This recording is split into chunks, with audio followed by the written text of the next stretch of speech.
भाग 1। महात्मा गांधी का बचपन और प्रारंभिक शिक्षा 1869-1888। 1। जन्म और परिवार 1869। महात्मा गांधी का जन्म 2 अक्टूबर 1869 को गुजरात के पोरबंदर में हुआ था। उनका पूरा नाम मोहनदास करमचंद गांधी था। उनके पिता करमचंद गांधी पोरबंदर के दीवान प्रधानमंत्री थे, जो एक ईमानदार और कर्तव्यनिष्ठ व्यक्ति थे। उनकी माता पुतलीबाई बहुत धार्मिक और श्रद्धालु महिला थीं, जो अधिकतर समय उपवास, भजन और सेवा में लगाती थीं। माता के धार्मिक संस्कारों ने गांधी जी के जीवन पर गहरा प्रभाव डाला। 2। बचपन की कहानियां और सत्य के प्रति झुकाव। गांधी जी का बचपन आम बच्चों की तरह था, लेकिन उनमें सच बोलने और नैतिकता का गहरा भाव था। उन्होंने अपनी आत्मकथा सत्य के प्रयोग में लिखा है कि बचपन में उन्होंने एक बार अपने पिता से झूठ बोला था। जब उन्हें इसका पश्चाताप हुआ तो उन्होंने लिखित रूप में अपने पिता से क्षमा मांगी। उनके पिता ने बिना डांटे उन्हें क्षमा कर दिया और उनके आंसू देखकर गांधी जी को सत्य का महत्व समझ में आया। 3। प्रारंभिक शिक्षा और धार्मिक प्रभाव। गांधी जी ने अपनी प्रारंभिक शिक्षा पोरबंदर और राजकोट में प्राप्त की। वे एक औसत छात्र थे, लेकिन अनुशासित और ईमानदार थे। स्कूल में एक बार शिक्षक ने उन्हें परीक्षा में नकल करने के लिए कहा, लेकिन उन्होंने इनकार कर दिया। उन्होंने रामायण, महाभारत और जैन धर्म की शिक्षाओं से अहिंसा और सत्य का महत्व सीखा। एक जैन संत से उनकी भेंट हुई, जिन्होंने उन्हें अहिंसा और शाकाहार के सिद्धांत समझाए, जो उनके जीवन में बहुत महत्वपूर्ण बने। 4। विवाह और जिम्मेदारियां 1883। गांधी जी का विवाह 13 वर्ष की आयु में कस्तूरबा गांधी से हुआ। उस समय ये परंपरा थी कि बच्चों की शादी जल्दी कर दी जाती थी। गांधी जी ने स्वीकार किया कि विवाह के प्रारंभिक वर्षों में वे कस्तूरबा पर अनुशासन थोपते थे, लेकिन धीरे धीरे उन्होंने समानता और प्रेम का महत्व समझा। कस्तूरबा गांधी ने उनके पूरे जीवन में हर कठिनाई में उनका साथ दिया। 5। इंग्लैंड जाने की तैयारी 1887-1888। गांधी जी ने 1887 में मैट्रिक परीक्षा पास की और आगे की पढ़ाई के लिए एल्फिंस्टन कॉलेज, मुंबई में दाखिला लिया, लेकिन वे वहां अधिक समय तक टिक नहीं सके। परिवार ने उन्हें इंग्लैंड भेजने का निर्णय लिया ताकि वे वकील बैरिस्टर की पढ़ाई कर सकें। उनकी माता को चिंता थी कि वे विदेश जाकर धर्मभ्रष्ट हो सकते हैं। इस पर गांधी जी ने उनसे शुद्ध आचरण बनाए रखने की शपथ ली और 1888 में इंग्लैंड चले गए।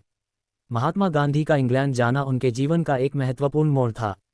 यहाँ उन्होंने केवल कानून की पढ़ाई ही नहीं की, बल्कि अनेक नए अनुभव भी प्राप्त किए, जिन्होंने उनके विचारों और व्यक्तित्व को आकार दिया। इस भाग में हम गांधी जी के इंग्लैंड प्रवास के विभिन्न पहलुओं पर विस्तार से चर्चा करेंगे। 1। इंग्लैंड जाने की यात्रा सितंबर 1888। गांधी जी की इंग्लैंड यात्रा आसान नहीं थी। उनके समाज के कुछ लोगों ने इसका विरोध किया, क्योंकि वे मानते थे कि विदेश यात्रा करने से धर्मभ्रष्ट हो सकता है। लेकिन गांधी जी ने अपनी माता पुतलीबाई से वचन दिया था कि वे मांस, शराब और अनैतिक कार्यों से दूर रहेंगे। समुद्री यात्रा के अनुभव। 4 सितंबर 1888 को गांधी जी मुंबई से इंग्लैंड के लिए रवाना हुए। पहली बार इतने लंबे सफर पर निकले गांधी जी को अकेलापन और असहजता महसूस हुई। जहाज पर मिलने वाले भोजन में मांस शामिल था, लेकिन उन्होंने केवल फल और बिस्कुट खाकर यात्रा पूरी की। इंग्लैंड पहुंचने से पहले वे सुएज नहर और इटली से भी गुजरे, जिससे उन्होंने यूरोप की झलक पहली बार देखी। 2. इंग्लैंड की पहली छवि और प्रारंभिक कठिनाइयां। लंदन की पहली झलक 1888। गांधी जी 19 वर्ष की उम्र में इंग्लैंड पहुंचे और वहां की संस्कृति देखकर चकित रह गए। उन्होंने पहली बार इतने आधुनिक और व्यवस्थित शहर को देखा। लोगों का पहनावा, खान पान और रहन सहन बिल्कुल अलग था। वे ठंडे मौसम और अंग्रेजी बोलने में कठिनाई के कारण असहज महसूस कर रहे थे। रहन सहन और शुरुआती संघर्ष। शुरू में गांधी जी एक होटल में ठहरे, लेकिन वहां मांसाहारी भोजन मिलने के कारण वे असहज महसूस करने लगे। कुछ समय बाद वे लंदन के एक भारतीय मित्र के घर रहने लगे। उन्हें यहाँ के रहन सहन के ढंग और औपचारिकता से तालमेल बिठाने में समय लगा। वे अपने कपड़े और बोलने के तरीके को अंग्रेजों जैसा बनाने की कोशिश करने लगे। 3. कानून की पढ़ाई और विश्वविद्यालय जीवन। गांधी जी ने इंग्लैंड में लंदन के इनर टेम्पल लॉ कॉलेज में दाखिला लिया। कानूनी शिक्षा का अनुभव। गांधी जी ने वहां ब्रिटिश कानून और न्याय प्रणाली का गहरा अध्ययन किया। उनके प्रोफेसर उन्हें एक शांत और अनुशासित छात्र मानते थे। उन्होंने अदालतों में मुकदमे की कार्यवाही देखी, लेकिन वे स्वयं बहुत शर्मीले थे और सार्वजनिक रूप से भाषण देने में हिचकिचाते थे। अध्ययन के अलावा अन्य गतिविधियां।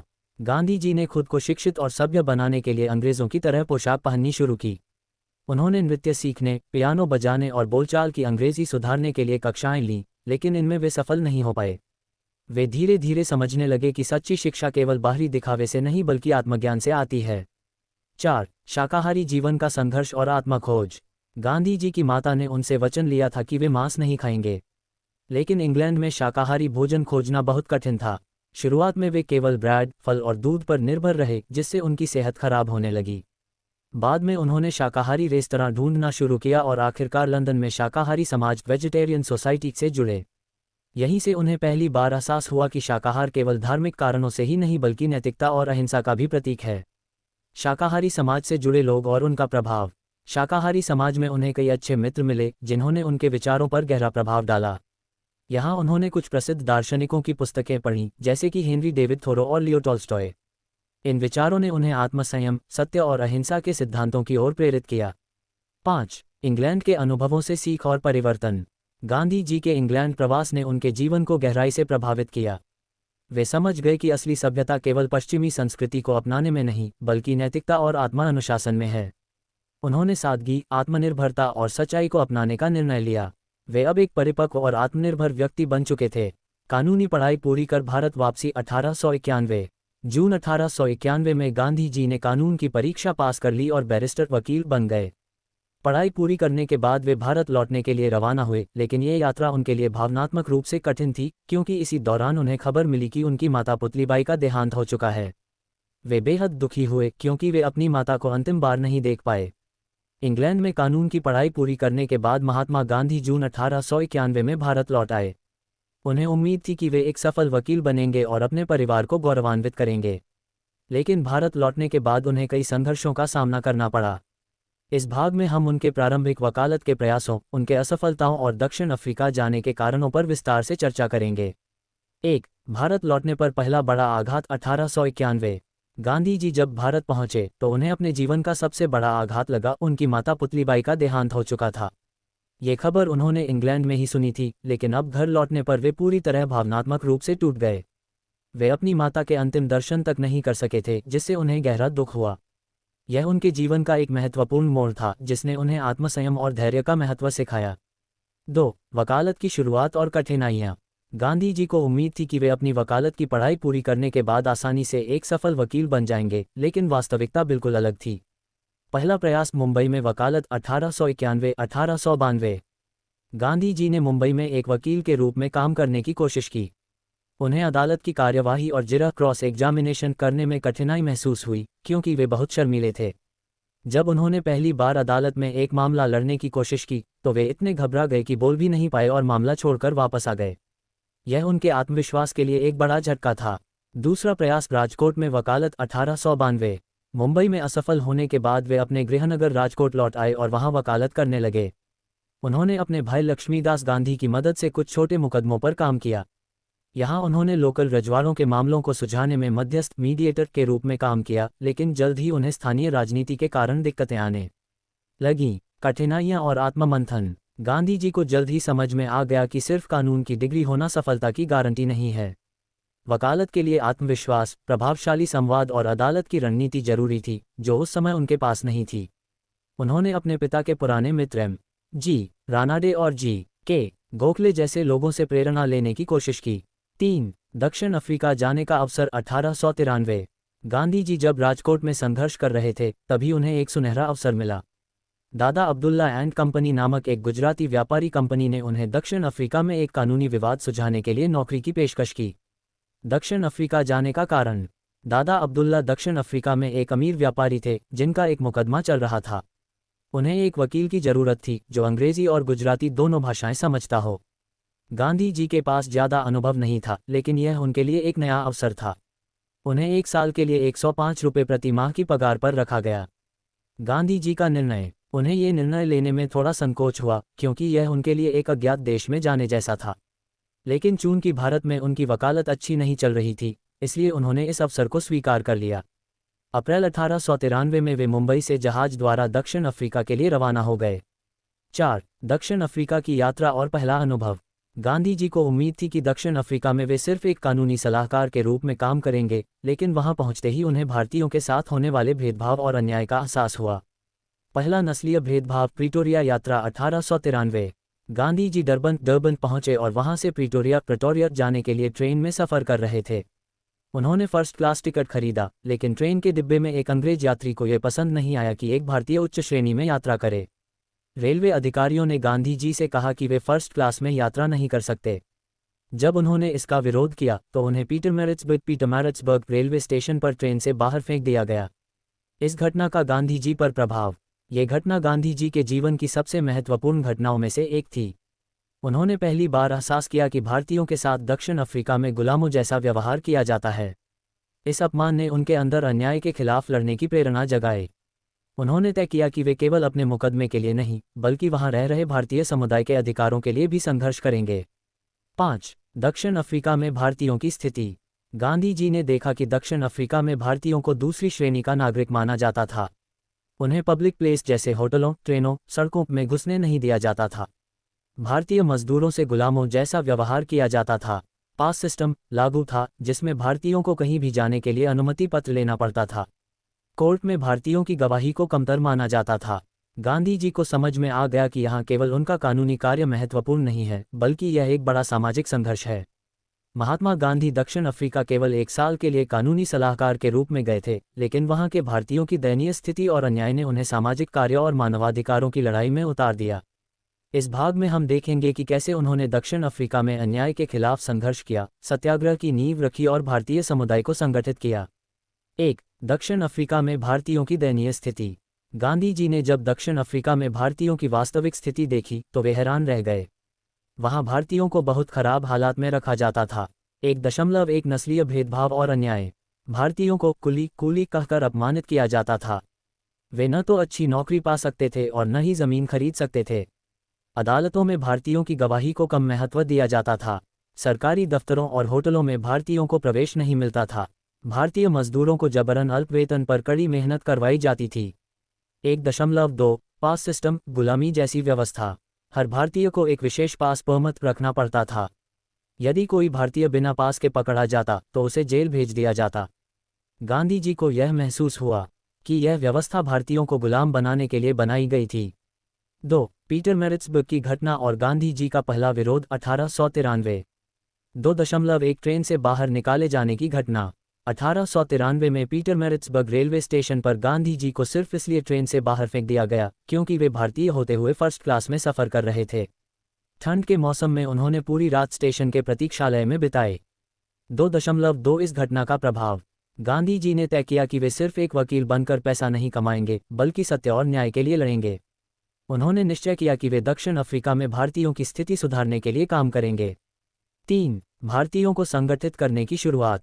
3.1 भारतीय समुदाय को एकजुट करना। गांधी जी ने भारतीय व्यापारियों, मजदूरों और अन्य वर्गों से संपर्क किया। उन्होंने लोगों को बताया कि यदि वे संगठित हो जाएं, तो वे अपने अधिकारों की रक्षा कर सकते हैं। 3.2 नटाल इंडियन कांग्रेस की स्थापना 1894।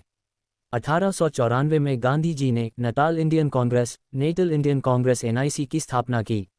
इसका उद्देश्य था भारतीयों के अधिकारों के लिए संघर्ष करना और उनके मुद्दों को ब्रिटिश सरकार तक पहुंचाना। गांधी जी ने ब्रिटिश अधिकारियों और प्रेस को पत्र लिखकर भारतीयों के साथ हो रहे अन्याय को उजागर किया। भारतीयों को भी अहिंसक विरोध के लिए प्रेरित किया। 4. दक्षिण अफ्रीका में पहला बड़ा आंदोलन 1896-1897। 4.1 गांधी जी की भारत यात्रा और भारतीयों पर हमला। 1896 में गांधी जी भारत आए और यहाँ उन्होंने दक्षिण अफ्रीका में भारतीयों की स्थिति के बारे में जागरूकता फैलाई। उन्होंने अखबारों, जनसभाओं और राजनीतिक नेताओं के माध्यम से ब्रिटिश सरकार को पत्र लिखे। जब वे 1897 में दक्षिण अफ्रीका लौटे तो वहां के गोरों को ये पसंद नहीं आया कि गांधी जी भारतीयों को अधिकार दिलाने की बात कर रहे थे। डरबन में गांधी जी पर गोरे लोगों की भीड़ ने हमला कर दिया और उन्हें पीटा गया। 4.2 गांधी जी की प्रतिक्रिया अहिंसा का पहला प्रयोग। उन्होंने पुलिस से कहा कि वे हमलावरों पर केस नहीं करेंगे। उन्होंने पहली बार सिद्धांत अपनाया, बदले में हिंसा नहीं करनी चाहिए। यह उनका पहला सत्याग्रह सत्य के लिए आग्रह था जिसमें उन्होंने अहिंसा के माध्यम से संघर्ष किया। 5.1 ब्लैक एक्ट 1906 भारतीयों पर एक और अन्याय। 1906 में दक्षिण अफ्रीकी सरकार ने एक नया कानून पास किया जिसे ब्लैक एक्ट कहा गया। इसके अनुसार सभी भारतीयों को फिर से रजिस्ट्रेशन कराना होगा। भारतीयों को हमेशा पासबुक आइडेंटिटी कार्ड साथ रखनी होगी। बिना पासबुक के पाए जाने पर जेल या जुर्माना लगाया जाएगा। 5.2 गांधी जी का विरोध सत्याग्रह आंदोलन की शुरुआत 1906। गांधी जी ने ब्लैक एक्ट के खिलाफ सत्याग्रह सत्य जोड़ अग्रह इक्वल सत्य का आग्रह आंदोलन शुरू किया। उन्होंने भारतीयों से कहा कि वे इस अन्यायपूर्ण कानून का पालन न करें। हजारों भारतीयों ने अपनी पासबुक जला दी। कई भारतीयों को गिरफ्तार किया गया और खुद गांधी जी भी जेल गए। 5.3 सत्याग्रह का असर। पहली बार भारतीयों ने अहिंसा के माध्यम से अन्याय का विरोध किया। पूरे दक्षिण अफ्रीका में भारतीयों ने हड़तालें शुरू कर दीं। ब्रिटिश सरकार को इस आंदोलन की गंभीरता का एहसास हुआ। 6. गांधी जी की जेल यात्रा और समझौता 1908-1913। 6.1 जेल में गांधी जी। 1908 में गांधी जी को गिरफ्तार कर लिया गया और उन्हें जेल भेज दिया गया।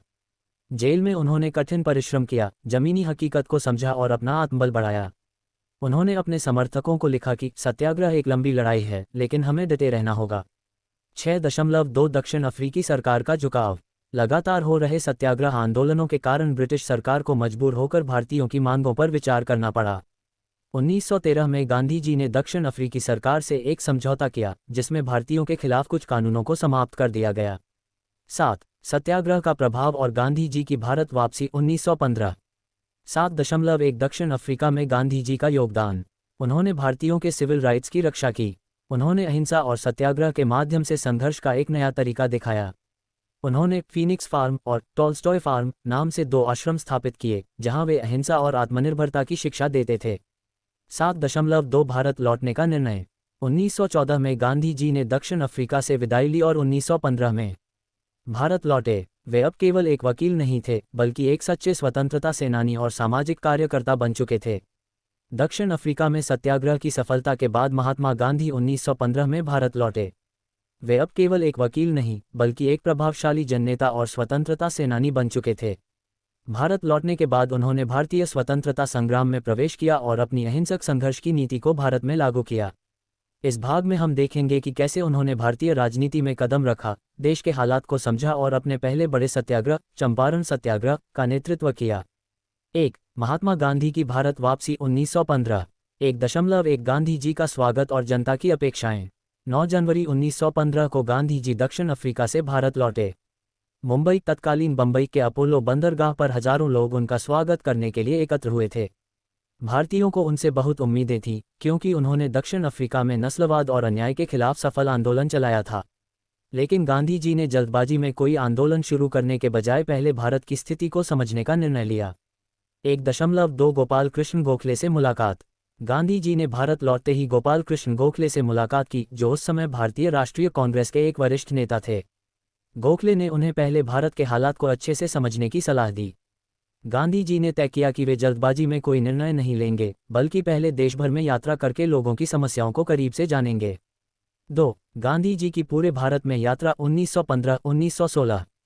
गांधी जी ने रेल और बैलगाड़ी से भारत के विभिन्न हिस्सों की यात्रा की। उन्होंने देखा कि गरीब किसान और मजदूर अत्यधिक शोषण का शिकार हो रहे थे। ब्रिटिश सरकार ने भारी कर और अन्यायपूर्ण कानून लागू किए थे। जमींदार किसानों से मनमाना किराया वसूल रहे थे। भारत की जनता पूरी तरह गरीबी, भुखमरी और उत्पीड़न से जूझ रही थी। गांधी जी को यह स्पष्ट हो गया कि भारतीयों को संगठित करना और अन्याय के खिलाफ आवाज उठाना आवश्यक है। 3. गांधी जी का पहला सत्याग्रह, चंपारण सत्याग्रह 1917। गांधी जी को पहली बार बिहार के चंपारण जिले में किसानों की स्थिति को सुधारने के लिए आंदोलन शुरू करने का अवसर मिला। 3.1 चंपारण के किसानों की समस्या। चंपारण अब बिहार के किसान नील की खेती करने के लिए मजबूर किए जा रहे थे। ब्रिटिश सरकार और जमींदारों ने 3 कठिया प्रणाली लागू की थी, जिसमें किसानों को अपनी जमीन के 3/20वें हिस्से पर जबरन नील उगानी पड़ती थी। किसान नील की खेती करना नहीं चाहते थे, क्योंकि नील की कीमत बहुत कम थी। जबरन नील उगाने के कारण खाद्य फसलों की खेती प्रभावित हो रही थी। ब्रिटिश नील फैक्ट्रियों के मालिक किसानों को मनमाना कर वसूल कर रहे थे। 3.2 गांधी जी को चंपारण बुलाया गया। 1917 में राजकुमार शुक्ल नामक एक स्थानीय किसान ने गांधी जी से अनुरोध किया कि वे चंपारण आएं और किसानों की स्थिति देखें। गांधी जी ने किसानों की दुर्दशा सुनकर चंपारण जाने का निश्चय किया। 4. चंपारण में गांधी जी का संघर्ष। 4.1 ब्रिटिश सरकार का विरोध। जब गांधी जी चंपारण पहुंचे तो ब्रिटिश अधिकारियों ने उन्हें जिले से बाहर जाने का आदेश दिया। गांधी जी ने आदेश मानने से इनकार कर दिया और कहा, मैं यहाँ किसानों की समस्याओं को समझने के लिए आया हूँ और जब तक मैं अपना काम पूरा नहीं कर लेता, मैं यहाँ से नहीं जाऊँगा। गांधी जी को गिरफ्तार कर लिया गया, लेकिन जब हजारों किसान उनके समर्थन में उठ खड़े हुए तो सरकार को उन्हें रिहा करना पड़ा। 4.2 किसानों के अधिकारों के लिए संघर्ष। गांधी जी ने गांव-गांव जाकर किसानों से बातचीत की और उनकी समस्याओं को सुना। उन्होंने वकीलों की एक टीम बनाई और किसानों की शिकायतों को दस्तावेज के रूप में तैयार किया। उन्होंने शांतिपूर्ण विरोध और सत्याग्रह का आह्वान किया। 5. चंपारण सत्याग्रह की सफलता और परिणाम। 5.1 ब्रिटिश सरकार का झुकाव। सत्याग्रह के कारण ब्रिटिश सरकार को किसानों की समस्याओं पर ध्यान देना पड़ा। सरकार ने एक जांच समिति गठित की जिसमें गांधी जी को भी सदस्य बनाया गया। गांधी जी ने किसानों के पक्ष में मजबूत तर्क रखे और अंततः सरकार को नील की खेती को अनिवार्य करने वाला कानून वापस लेना पड़ा। 5.2 किसानों को राहत। किसानों को 3 कठिया प्रणाली से मुक्ति मिली। किसानों से लिए जाने वाले अन्यायपूर्ण करों को समाप्त कर दिया गया। यह भारत में गांधी जी का पहला सफल अहिंसक आंदोलन था। 6. चंपारण के बाद गांधी जी का प्रभाव। 6.1 भारतीय राजनीति में गांधी जी का प्रवेश। चंपारण सत्याग्रह की सफलता के बाद गांधी जी भारतीय स्वतंत्रता संग्राम के एक प्रमुख नेता बन गए। उनके नेतृत्व में लोगों को अहिंसक संघर्ष में विश्वास होने लगा। कांग्रेस के कई नेता जैसे बाल गंगाधर तिलक, मोतीलाल नेहरू और सरदार पटेल गांधी जी से प्रभावित हुए। 6.2 गांधी जी का नया दृष्टिकोण। उन्होंने समझ लिया कि ग्रामीण भारत की समस्याओं को हल किए बिना स्वतंत्रता प्राप्त नहीं की जा सकती। वे अब भारत के गरीबों, किसानों और मजदूरों के बीच जाकर काम करने लगे। उन्होंने सत्याग्रह और अहिंसा को ही अपने मुख्य हथियार बना लिया। 7. निष्कर्ष और अगला भाग। चंपारण सत्याग्रह गांधी जी का भारत में पहला बड़ा आंदोलन था जिसने ये साबित कर दिया कि सत्य और अहिंसा के बल पर अन्याय के खिलाफ लड़ा जा सकता है। इस जीत ने गांधी जी को भारतीय स्वतंत्रता संग्राम का सबसे प्रभावशाली नेता बना दिया। चंपारण सत्याग्रह की सफलता के बाद गांधी जी भारतीय राजनीति में पूरी तरह सक्रिय हो गए। अब वे केवल एक सामाजिक कार्यकर्ता नहीं बल्कि अंग्रेजों के खिलाफ संगठित संघर्ष का नेतृत्व करने वाले जननेता बन चुके थे। चंपारण के बाद उन्होंने गुजरात के खेड़ा जिले में किसानों के लिए आंदोलन किया और अहमदाबाद के मिल मजदूरों के अधिकारों की लड़ाई लड़ी। इस भाग में हम देखेंगे कि कैसे खेड़ा सत्याग्रह और अहमदाबाद मिल हड़ताल ने गांधी जी को एक राष्ट्रीय नेता बना दिया और सत्याग्रह के सिद्धांत को और अधिक प्रभावी बनाया। 1. खेड़ा सत्याग्रह 1918 किसानों का संघर्ष। 1.1 खेड़ा जिले की समस्याएं। खेड़ा गुजरात का एक प्रमुख कृषि क्षेत्र था जहां किसान मुख्य रूप से धान, गेहूं और कपास की खेती करते थे। 1917-1918 में जबरदस्त अकाल और बाढ़ के कारण किसानों की फसलें पूरी तरह नष्ट हो गईं। ब्रिटिश सरकार ने किसानों को कर लगान में कोई राहत नहीं दी और जबरन पूरा कर वसूलने का आदेश दिया। यदि किसान कर नहीं चुकाते तो सरकार उनकी जमीन और संपत्ति को जब्त कर लेती थी। 1.2 गांधी जी का हस्तक्षेप। 1918 में गुजरात के कई किसान नेता जिनमें वल्लभभाई पटेल प्रमुख थे गांधी जी के पास पहुंचे। गांधी जी ने खेड़ा जिले का दौरा किया और किसानों की स्थिति को करीब से देखा। उन्होंने ब्रिटिश सरकार से मांग की कि जब तक किसानों की स्थिति में सुधार नहीं होता तब तक कर वसूली को रोका जाए। 1.3 सत्याग्रह की शुरुआत। जब ब्रिटिश सरकार ने किसानों की मांग को अस्वीकार कर दिया तो गांधी जी ने खेड़ा सत्याग्रह शुरू किया। गांधी जी ने किसानों से अपील की कि वे कर न चुकाएं और अहिंसक रूप से विरोध करें। हजारों किसानों ने सत्याग्रह में भाग लिया और कर चुकाने से इनकार कर दिया। वल्लभभाई पटेल, इंदुलाल याज्ञनिक, नरहरि पारिक और अन्य नेताओं ने गांव-गांव जाकर किसानों को सत्याग्रह के लिए तैयार किया। 1.4 ब्रिटिश सरकार की दमनकारी नीति। सरकार ने किसानों की जमीनें जब्त करनी शुरू कर दीं। कई किसानों को जेल में डाल दिया गया और उन पर भारी जुर्माने लगाए गए। लेकिन किसानों ने अहिंसा और सत्याग्रह का पालन किया और कोई हिंसा नहीं की। 1.5 सत्याग्रह की जीत। ब्रिटिश सरकार को अंततः किसानों की मांगों को मानना पड़ा। अत्यधिक गरीब किसानों को कर से छूट दी गई। ये सत्याग्रह बेहद सफल रहा और गांधी जी की लोकप्रियता पूरे भारत में फैल गई। वल्लभभाई पटेल इस आंदोलन के दौरान गांधी जी के सबसे प्रमुख सहयोगी बनकर उभरे। 2. अहमदाबाद मिल हड़ताल 1918 मजदूरों की लड़ाई। खेड़ा सत्याग्रह के दौरान ही गांधी जी को अहमदाबाद के कपड़ा मिल मजदूरों की दुर्दशा के बारे में पता चला। 2.1 मजदूरों की समस्याएं। अहमदाबाद की कपड़ा मिलों में मजदूरों को बहुत कम वेतन दिया जाता था। 1918 में प्लेग महामारी के कारण कई मजदूर बीमार हो गए थे और उनका जीवन कठिन हो गया था। मजदूरों ने वेतन बढ़ाने की मांग की लेकिन मिल मालिकों ने इसे ठुकरा दिया। हालांकि अहमदाबाद के मिल मालिकों में गांधी जी के दोस्त और समर्थक अंबालाल साराभाई भी शामिल थे, लेकिन उन्होंने भी मजदूरों की मांगों को खारिज कर दिया। 2.2 सत्याग्रह और हड़ताल। जब मजदूरों की मांग नहीं मानी गई तो गांधी जी ने हड़ताल शुरू करने का सुझाव दिया।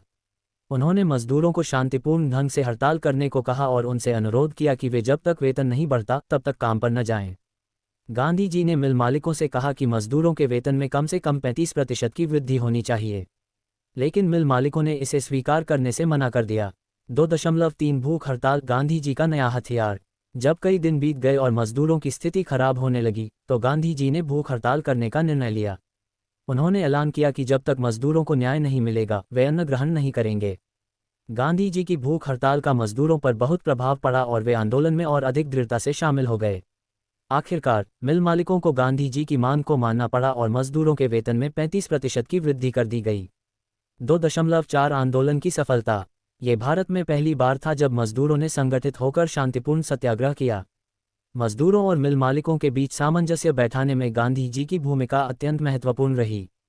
इस आंदोलन से यह सिद्ध हो गया कि गांधी जी का अहिंसक आंदोलन न केवल किसानों बल्कि मजदूरों के लिए भी प्रभावी हो सकता है।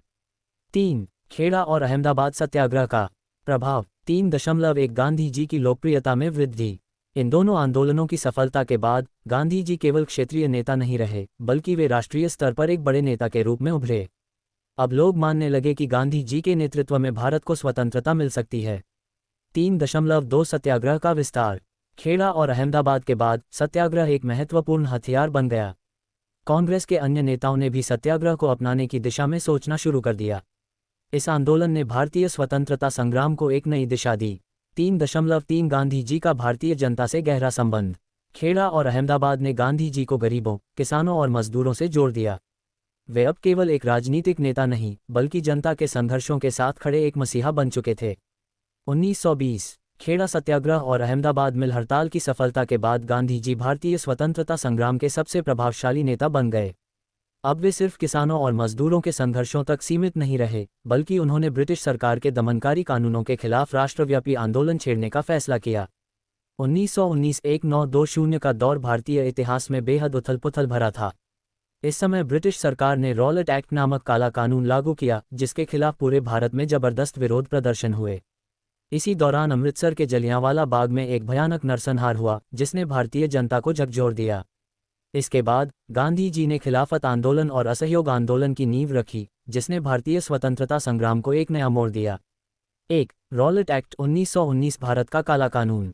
1.1 रॉलेट एक्ट क्या था? प्रथम विश्व युद्ध 1914-1918 के दौरान ब्रिटिश सरकार ने भारत में कई दमनकारी कानून लागू किए थे।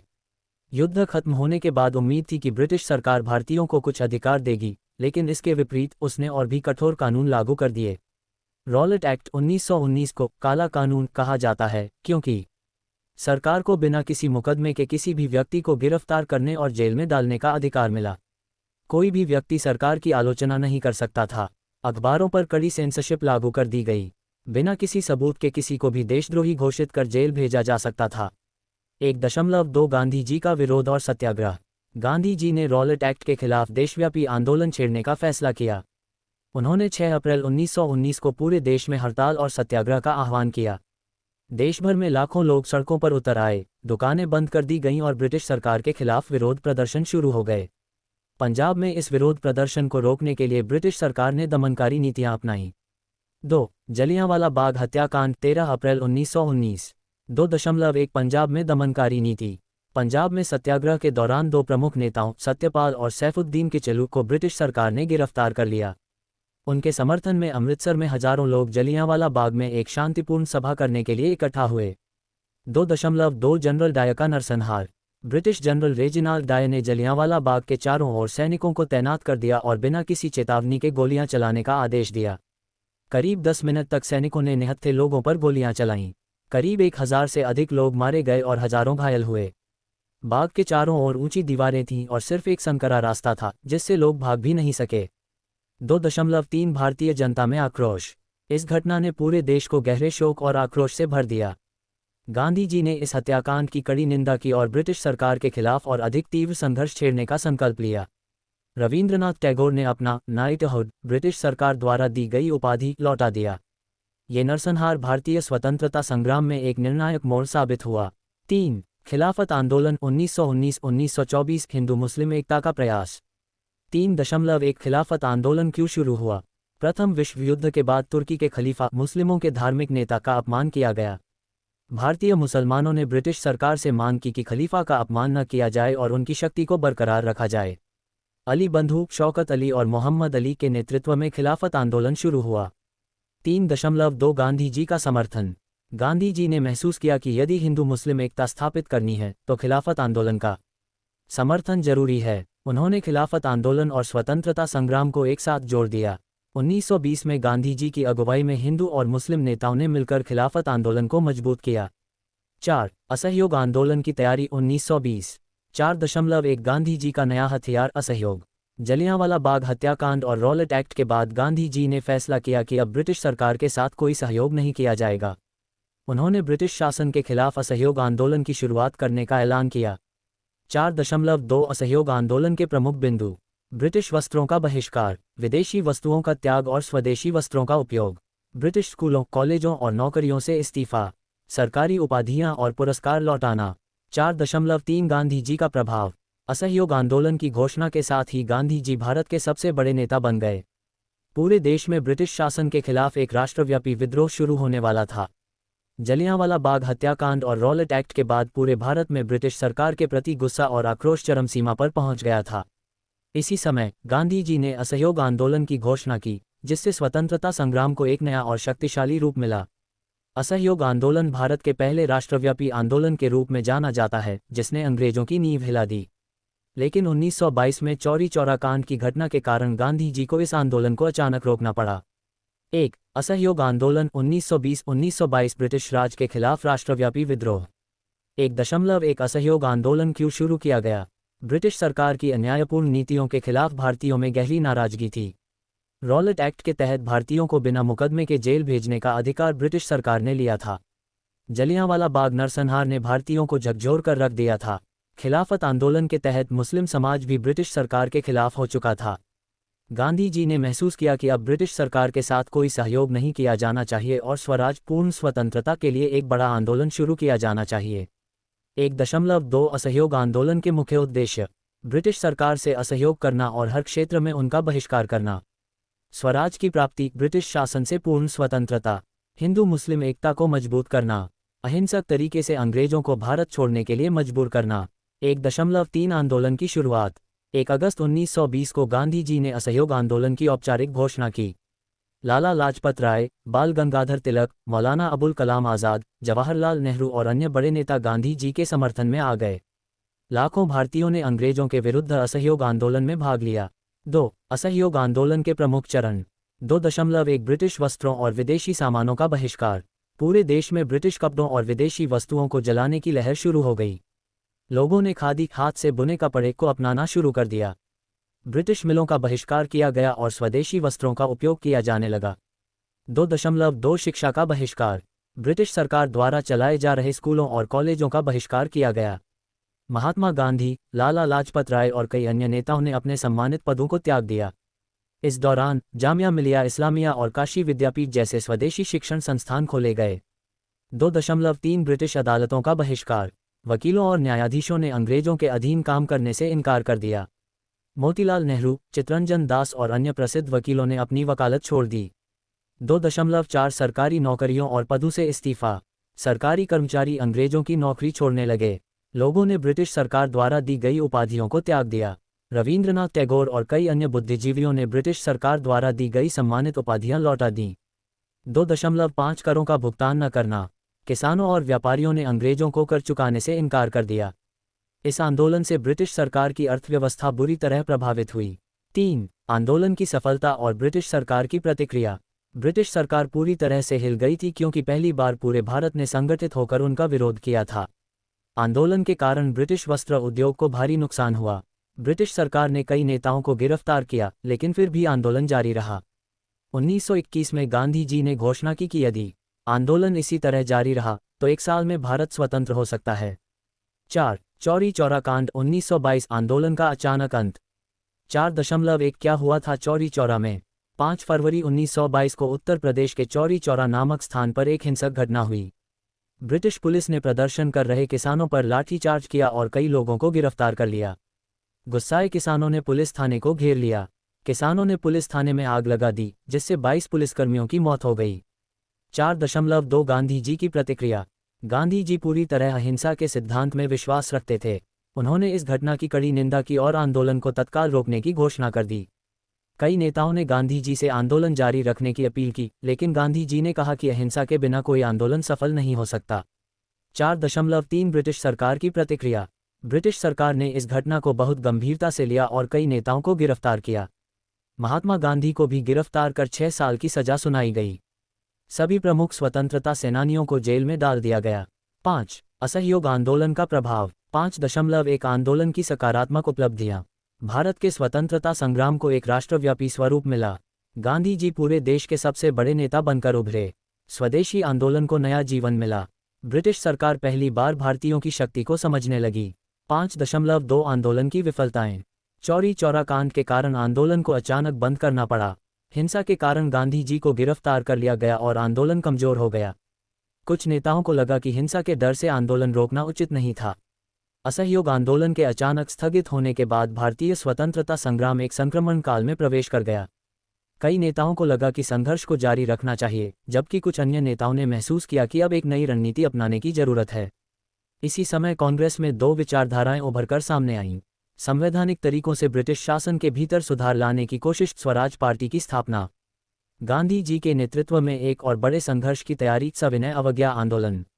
इस भाग में हम देखेंगे कि कैसे स्वराज पार्टी बनी, साइमन कमीशन का विरोध हुआ और गांधी जी ने ब्रिटिश सरकार को झुकाने के लिए सविनय अवज्ञा आंदोलन शुरू किया। 1. स्वराज पार्टी की स्थापना 1923। 1.1 कांग्रेस में विभाजन। असहयोग आंदोलन के बंद होने के बाद कांग्रेस दो धड़ों में बंट गई। संघर्षवादी गुट, ये लोग गांधी जी के विचारों से सहमत थे और फिर से ब्रिटिश सरकार के खिलाफ संघर्ष करना चाहते थे।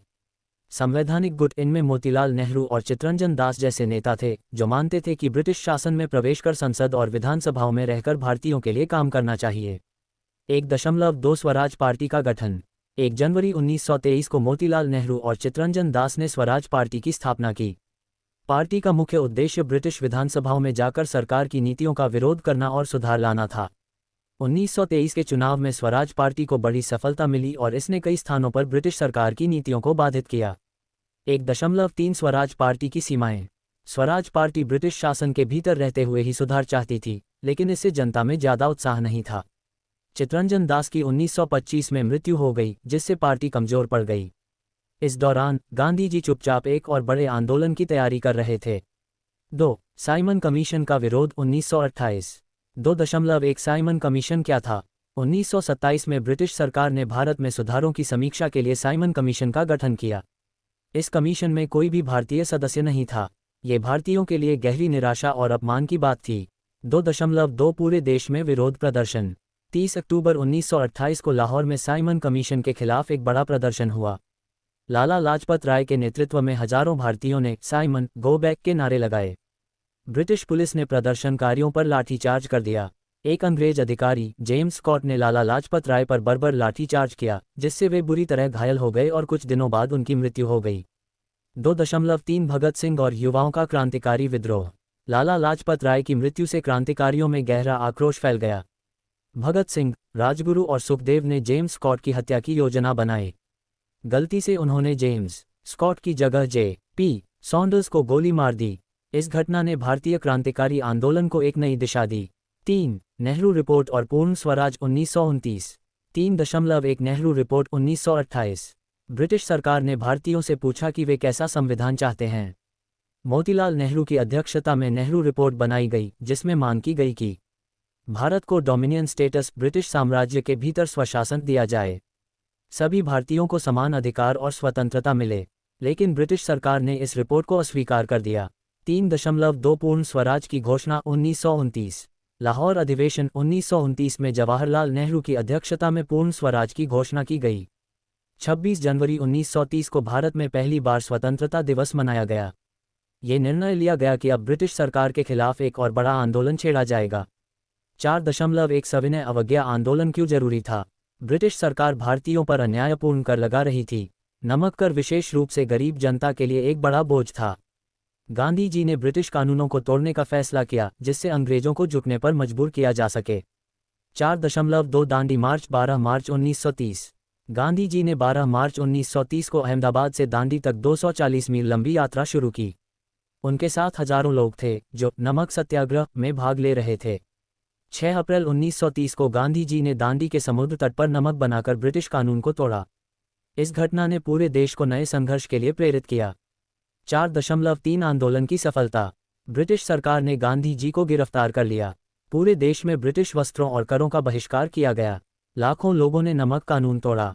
सरदार वल्लभभाई पटेल, जवाहरलाल नेहरू, सुभाष चंद्र बोस और हजारों सत्याग्रहियों को जेल में डाल दिया गया। 5. गांधी इरविन समझौता 1931। 5.1 समझौते के कारण ब्रिटिश सरकार ने देखा कि सविनय अवज्ञा आंदोलन को रोकना मुश्किल हो रहा है। उन्होंने गांधी जी से बातचीत करने का फैसला किया। गांधी जी और लॉर्ड इरविन के बीच समझौता हुआ, जिसके तहत ब्रिटिश सरकार ने भारतीयों को नमक बनाने की अनुमति दी। सभी राजनीतिक कैदियों को रिहा किया गया। गांधी जी गोलमेज सम्मेलन में भाग लेने लंदन जाएंगे। 5.2 आंदोलन का अंत। गांधी जी ने आंदोलन को अस्थायी रूप से रोक दिया, लेकिन ये समझौता कांग्रेस के कई नेताओं को पसंद नहीं आया। बाद में गोलमेज सम्मेलन से कोई ठोस परिणाम नहीं निकला और संघर्ष जारी रहा। भारत 1931-1947। महात्मा गांधी के नेतृत्व में भारत में स्वतंत्रता संग्राम की गाथा एक नई दिशा में मोड़ ले रही थी। सविनय अवज्ञा आंदोलन के बाद ब्रिटिश साम्राज्य की नींव कमजोर पड़ने लगी थी। वहीं दूसरी ओर क्रांतिकारी आंदोलनों ने भी स्वतंत्रता संग्राम को एक नया रूप और ऊर्जा दी। इस भाग में हम देखेंगे कि कैसे भारत छोड़ो आंदोलन, क्विट इंडिया मूवमेंट, क्रांतिकारी गतिविधियों और द्वितीय विश्व युद्ध ने भारत की स्वतंत्रता की ओर एक महत्वपूर्ण कदम बढ़ाया। 1. क्रांतिकारी आंदोलन और स्वतंत्रता संघर्ष 1930-1940। 1.1 क्रांतिकारी गतिविधियां और उनका प्रभाव। ब्रिटिश शासन के खिलाफ स्वतंत्रता संग्राम में केवल गांधी जी के अहिंसक आंदोलन ही नहीं बल्कि क्रांतिकारी गतिविधियां भी महत्वपूर्ण भूमिका निभा रही थीं। भगत सिंह, राजगुरु और सुखदेव जैसे क्रांतिकारियों ने ब्रिटिश सरकार के खिलाफ बंदूक और बम का सहारा लिया। क्रांतिकारियों का उद्देश्य ब्रिटिश शासन को उखाड़ फेंकना और भारतीयों को आत्मनिर्भर बनाना था। 1929 में भगत सिंह ने भारत में अंग्रेजी साम्राज्य के खिलाफ क्रांतिकारी संघर्ष को एक नया मोड़ दिया। 1.2 Hindustan socialist Republican association HSRA। Bhagat Singh, Chandrashekhar Azad और सुखदेव ने मिलकर HSRA की स्थापना की। इस संगठन का मुख्य उद्देश्य ब्रिटिश सरकार को हिंसक तरीके से चुनौती देना था। HSRA ने लाहौर कलेक्टर जॉन सॉन्डर्स की हत्या को लेकर एक बड़ा कदम उठाया, क्योंकि उन्होंने लाला लाजपत राय पर लाठीचार्ज किया था। भगत सिंह और राजगुरु ने इस हत्या में शामिल होकर अपनी जीवन को मात दी, लेकिन ये कार्य ब्रिटिश साम्राज्य के खिलाफ प्रेरणा का स्रोत बना। 1.3 क्रांतिकारियों के खिलाफ ब्रिटिश दमन। ब्रिटिश सरकार ने भगत सिंह, सुखदेव और राजगुरु को फांसी दे दी। चंद्रशेखर आज़ाद ने भी आत्महत्या करके ब्रिटिश सरकार को चुनौती दी। क्रांतिकारियों ने अंग्रेजों के खिलाफ सशस्त्र संघर्ष को जारी रखा, जिससे ब्रिटिश साम्राज्य को बहुत बड़ा डर पैदा हुआ। 2. गांधी जी का नेतृत्व और भारत छोड़ो आंदोलन 1942। 2.1 द्वितीय विश्व युद्ध और ब्रिटिश साम्राज्य का दबाव। 1939 में द्वितीय विश्व युद्ध शुरू हुआ और ब्रिटिश साम्राज्य ने भारत को युद्ध में झोंक दिया। भारत में ब्रिटिश सरकार का समर्थन न करने के कारण भारतीय जनमानस में असंतोष बढ़ने लगा। गांधी जी ने भारत की स्वतंत्रता के लिए ब्रिटिश साम्राज्य को कड़ी चुनौती दी और उन्होंने भारत छोड़ो आंदोलन की घोषणा की। 2.2 भारत छोड़ो आंदोलन की शुरुआत 1942। 8 अगस्त 1942 को गांधी जी ने मुंबई में भारत छोड़ो आंदोलन का आह्वान किया। गांधी जी ने करो या मरो का नारा दिया, जो भारतीयों को ब्रिटिश शासन के खिलाफ एकजुट करने के लिए प्रेरित किया। आंदोलन ने अखिल भारतीय स्तर पर हलचल मचाई और लाखों लोग सड़कों पर उतर आए। 2.3 आंदोलन का दमन और गांधी जी की गिरफ्तारी। ब्रिटिश सरकार ने गांधी जी, नेहरू, पटेल और अन्य प्रमुख नेताओं को गिरफ्तार कर लिया। इस आंदोलन के दौरान आंदोलनकारियों पर हिंसक दमन किया गया और लाखों लोग जेलों में डाल दिए गए। गांधी जी की गिरफ्तारी के बाद भी आंदोलन जारी रहा और पूरे देश में असहमति की लहर फैल गई। 3. द्वितीय विश्व युद्ध और ब्रिटिश साम्राज्य का संकट। 3.1 भारत का योगदान और ब्रिटिश संकट। भारत ने द्वितीय विश्व युद्ध में ब्रिटिश साम्राज्य का सहयोग किया और भारतीय सैनिकों ने युद्ध में भाग लिया। इस युद्ध ने ब्रिटिश साम्राज्य को बहुत कमजोर कर दिया और यूरोप में हिटलर के खिलाफ संघर्ष ने ब्रिटिशों की हालत और खराब कर दी। भारत में युद्ध के दौरान भूखमरी, अकाल और सामाजिक तनाव बढ़ गए, जिससे भारतीय जनता में और असंतोष फैल गया। 3.2 ब्रिटिश सरकार का दबाव और भारतीय स्वतंत्रता की मांग। युद्ध के दौरान ब्रिटिश सरकार को भारतीय स्वतंत्रता की मांग का दबाव बढ़ता गया। कैबिनेट मिशन और लॉर्ड वेवेल की योजना जैसी चर्चाएं इस बात का संकेत थीं कि ब्रिटिश साम्राज्य भारत में सुधार और स्वतंत्रता की ओर कदम बढ़ाने के लिए मजबूर हो गया था। 4. गांधी जी और राष्ट्रीय आंदोलन की बढ़ती ताकत। 4.1 गांधी जी का प्रभाव और 1946 के चुनाव। 1942 के भारत छोड़ो आंदोलन के बाद गांधी जी ने हिंसा से बचने की सलाह दी और आंदोलन को आत्मनिर्भरता की ओर मोड़ा। 1946 के चुनावों में भारतीयों ने ब्रिटिश सरकार को साफ तौर पर हरा दिया और कांग्रेस की सत्ता में जबरदस्त वृद्धि हुई। नेहरू, पटेल और गांधी जी ने इस सफलता का श्रेय गांधी जी के नेतृत्व को दिया, जिन्होंने ब्रिटिश शासन को कमजोर कर दिया था। 4.2 मुस्लिम लीग और पाकिस्तान की मांग। इसी दौरान मुस्लिम लीग ने पाकिस्तान की मांग उठाई और उनकी मांग का असर भारतीय राजनीति में देखने को मिला। जिन्ना के नेतृत्व में मुस्लिम लीग ने कांग्रेस के साथ बातचीत से इनकार कर दिया और अलग राष्ट्र पाकिस्तान की मांग की। 5. भारतीय स्वतंत्रता संग्राम का समापन 1947। 5.1 विभाजन और स्वतंत्रता। 15 अगस्त 1947 को भारत को ब्रिटिश साम्राज्य से पूर्ण स्वतंत्रता प्राप्त हुई। भारत और पाकिस्तान का विभाजन हुआ, जिससे हिंसा और कुप्रभावों का सिलसिला शुरू हुआ। नेहरू जी ने भारतीय संविधान की संप्रभुता की घोषणा की और भारत गणराज्य की स्थापना की। 5.2 गांधी जी का अंतिम संघर्ष। गांधी जी ने भारत विभाजन के बाद हिंदू मुस्लिम दंगों को रोकने के लिए अपना जीवन समर्पित किया। गांधी जी का अंतिम संघर्ष भारत में सांप्रदायिक सौहार्द और शांतिपूर्ण जीवन जीने की कोशिश था। 1948 में गांधी जी की हत्या ने स्वतंत्रता संग्राम के एक युग का समापन किया, लेकिन उनका विचार और नेतृत्व भारत के स्वतंत्रता संग्राम का स्थायी हिस्सा बन गए। 1947-1960। भारत को 15 अगस्त 1947 को स्वतंत्रता प्राप्त हुई, लेकिन स्वतंत्रता के साथ ही देश को कई बड़ी चुनौतियों का सामना भी करना पड़ा।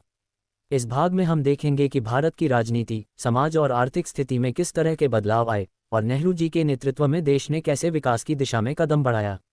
1. स्वतंत्रता के बाद की चुनौतियां। 1.1 विभाजन और हिंसा। भारत का विभाजन और पाकिस्तान के गठन के परिणामस्वरूप देश में व्यापक हिंसा और खून-खराबा हुआ। हिंदू और मुस्लिम समुदायों के बीच दंगे भड़क उठे और लाखों लोग अपने घर छोड़कर नए देशों में पलायन करने लगे। इस विभाजन के कारण शरणार्थियों की समस्या, सांप्रदायिक संघर्ष और सामाजिक अस्थिरता एक गंभीर चुनौती बन गई। गांधी जी ने सांप्रदायिक हिंसा को रोकने और देश में शांति स्थापित करने का प्रयास किया, लेकिन वे 1948 में नाथूराम गोडसे द्वारा हत्या किए गए। गांधी जी की हत्या ने भारतीय समाज को गहरे शोक में डुबो दिया, लेकिन उनके विचारों और उनके संघर्ष ने भारतीय राजनीति को हमेशा के लिए प्रभावित किया। 1.2 शरणार्थी समस्या और पुनर्वास। विभाजन के कारण लाखों लोग अपने घर छोड़कर भारत और पाकिस्तान के बीच की सीमा पर पहुंचे, जो एक गंभीर शरणार्थी संकट था। भारत सरकार ने शरणार्थियों के पुनर्वास के लिए बड़े पैमाने पर योजनाएं बनाईं, जिसमें उन्हें स्थायी आवास, भोजन, चिकित्सा सुविधाएं और रोजगार उपलब्ध कराना शामिल था।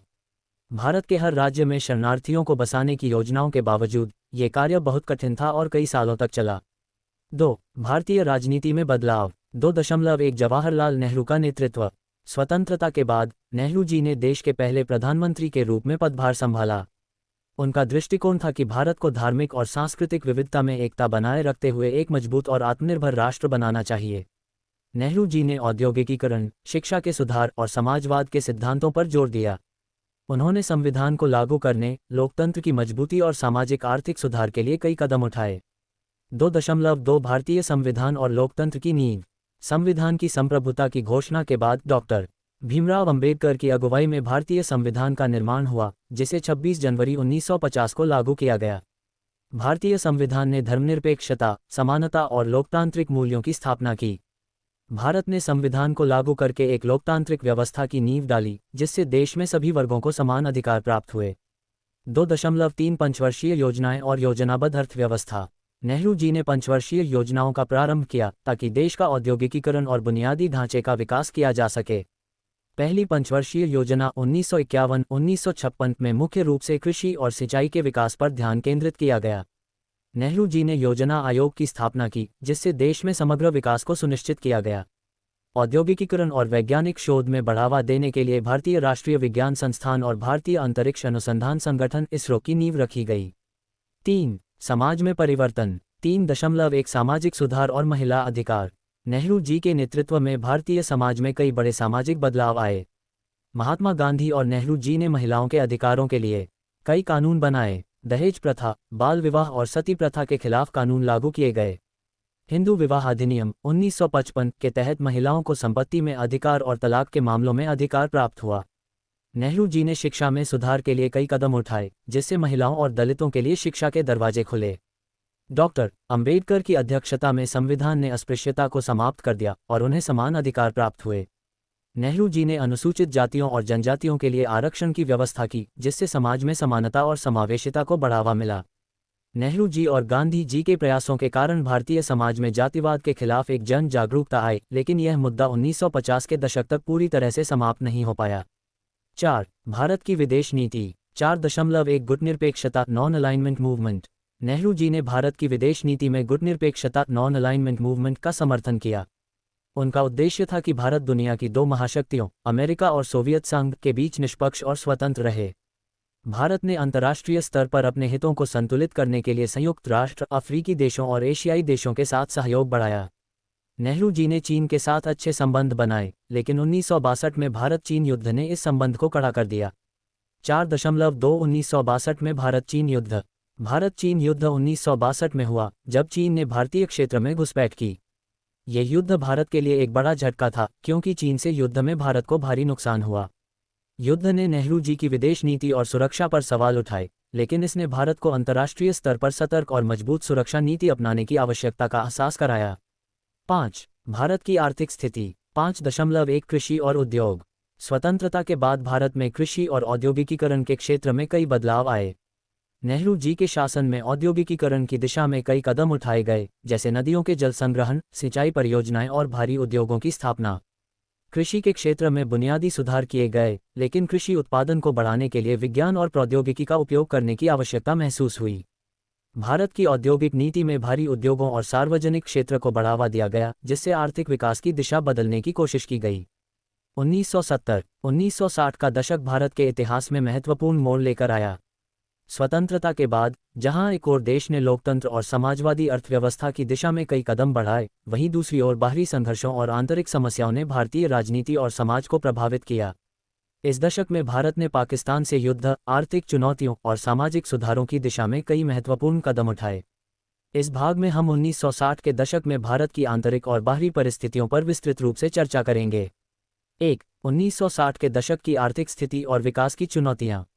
1.1 औद्योगिकीकरण और कृषि सुधार। नेहरू जी के समय में औद्योगिकीकरण को बढ़ावा दिया गया था, लेकिन 1960 के दशक में भारतीय अर्थव्यवस्था को कई समस्याओं का सामना करना पड़ा। कृषि उत्पादकता में सुधार के बावजूद भूखमरी और अकाल जैसी समस्याएं मौजूद थीं। भारत में विकसित औद्योगिक क्षेत्र की कमी थी और विकसित देशों के मुकाबले बहुत कम तकनीकी विकास हुआ था। 1965 में पाकिस्तान के साथ युद्ध के कारण भारतीय सेना को कई संसाधनों की आवश्यकता पड़ी, जिससे आर्थिक स्थिति पर और दबाव पड़ा। 1.2 हरित क्रांति ग्रीन रेवोल्यूशन। इस समय हरित क्रांति ग्रीन रेवोल्यूशन ने भारतीय कृषि में महत्वपूर्ण बदलाव लाए। इंदिरा गांधी सरकार ने कृषि उत्पादकता बढ़ाने के लिए उन्नत बीज, रासायनिक उर्वरक और सिंचाई प्रणालियों का इस्तेमाल बढ़ाया। इस समय में नवीनतम कृषि तकनीकों को अपनाकर उत्पादन में वृद्धि हुई, जिससे कृषि में आत्मनिर्भरता की ओर कदम बढ़े। हालांकि, इसके साथ ही समाज के कुछ वर्गों को इससे फायदा हुआ और किसान आंदोलन जैसी समस्याएं भी सामने आईं। 2. पाकिस्तान के साथ युद्ध और परिणाम। 1965। 2.1 युद्ध की पृष्ठभूमि। 1965 का भारत पाकिस्तान युद्ध तब शुरू हुआ जब पाकिस्तान ने कश्मीर में सैन्य हस्तक्षेप किया और भारतीय क्षेत्रों पर हमला किया। कश्मीर विवाद के कारण ये युद्ध लंबे समय से अनिवार्य था। पाकिस्तान ने भारत के कश्मीर क्षेत्र में घुसपैठ की, जिससे द्विपक्षीय तनाव बढ़ गया। भारत सरकार ने पाकिस्तान के हमले का जवाब दिया और दोनों देशों के बीच युद्ध छिड़ गया।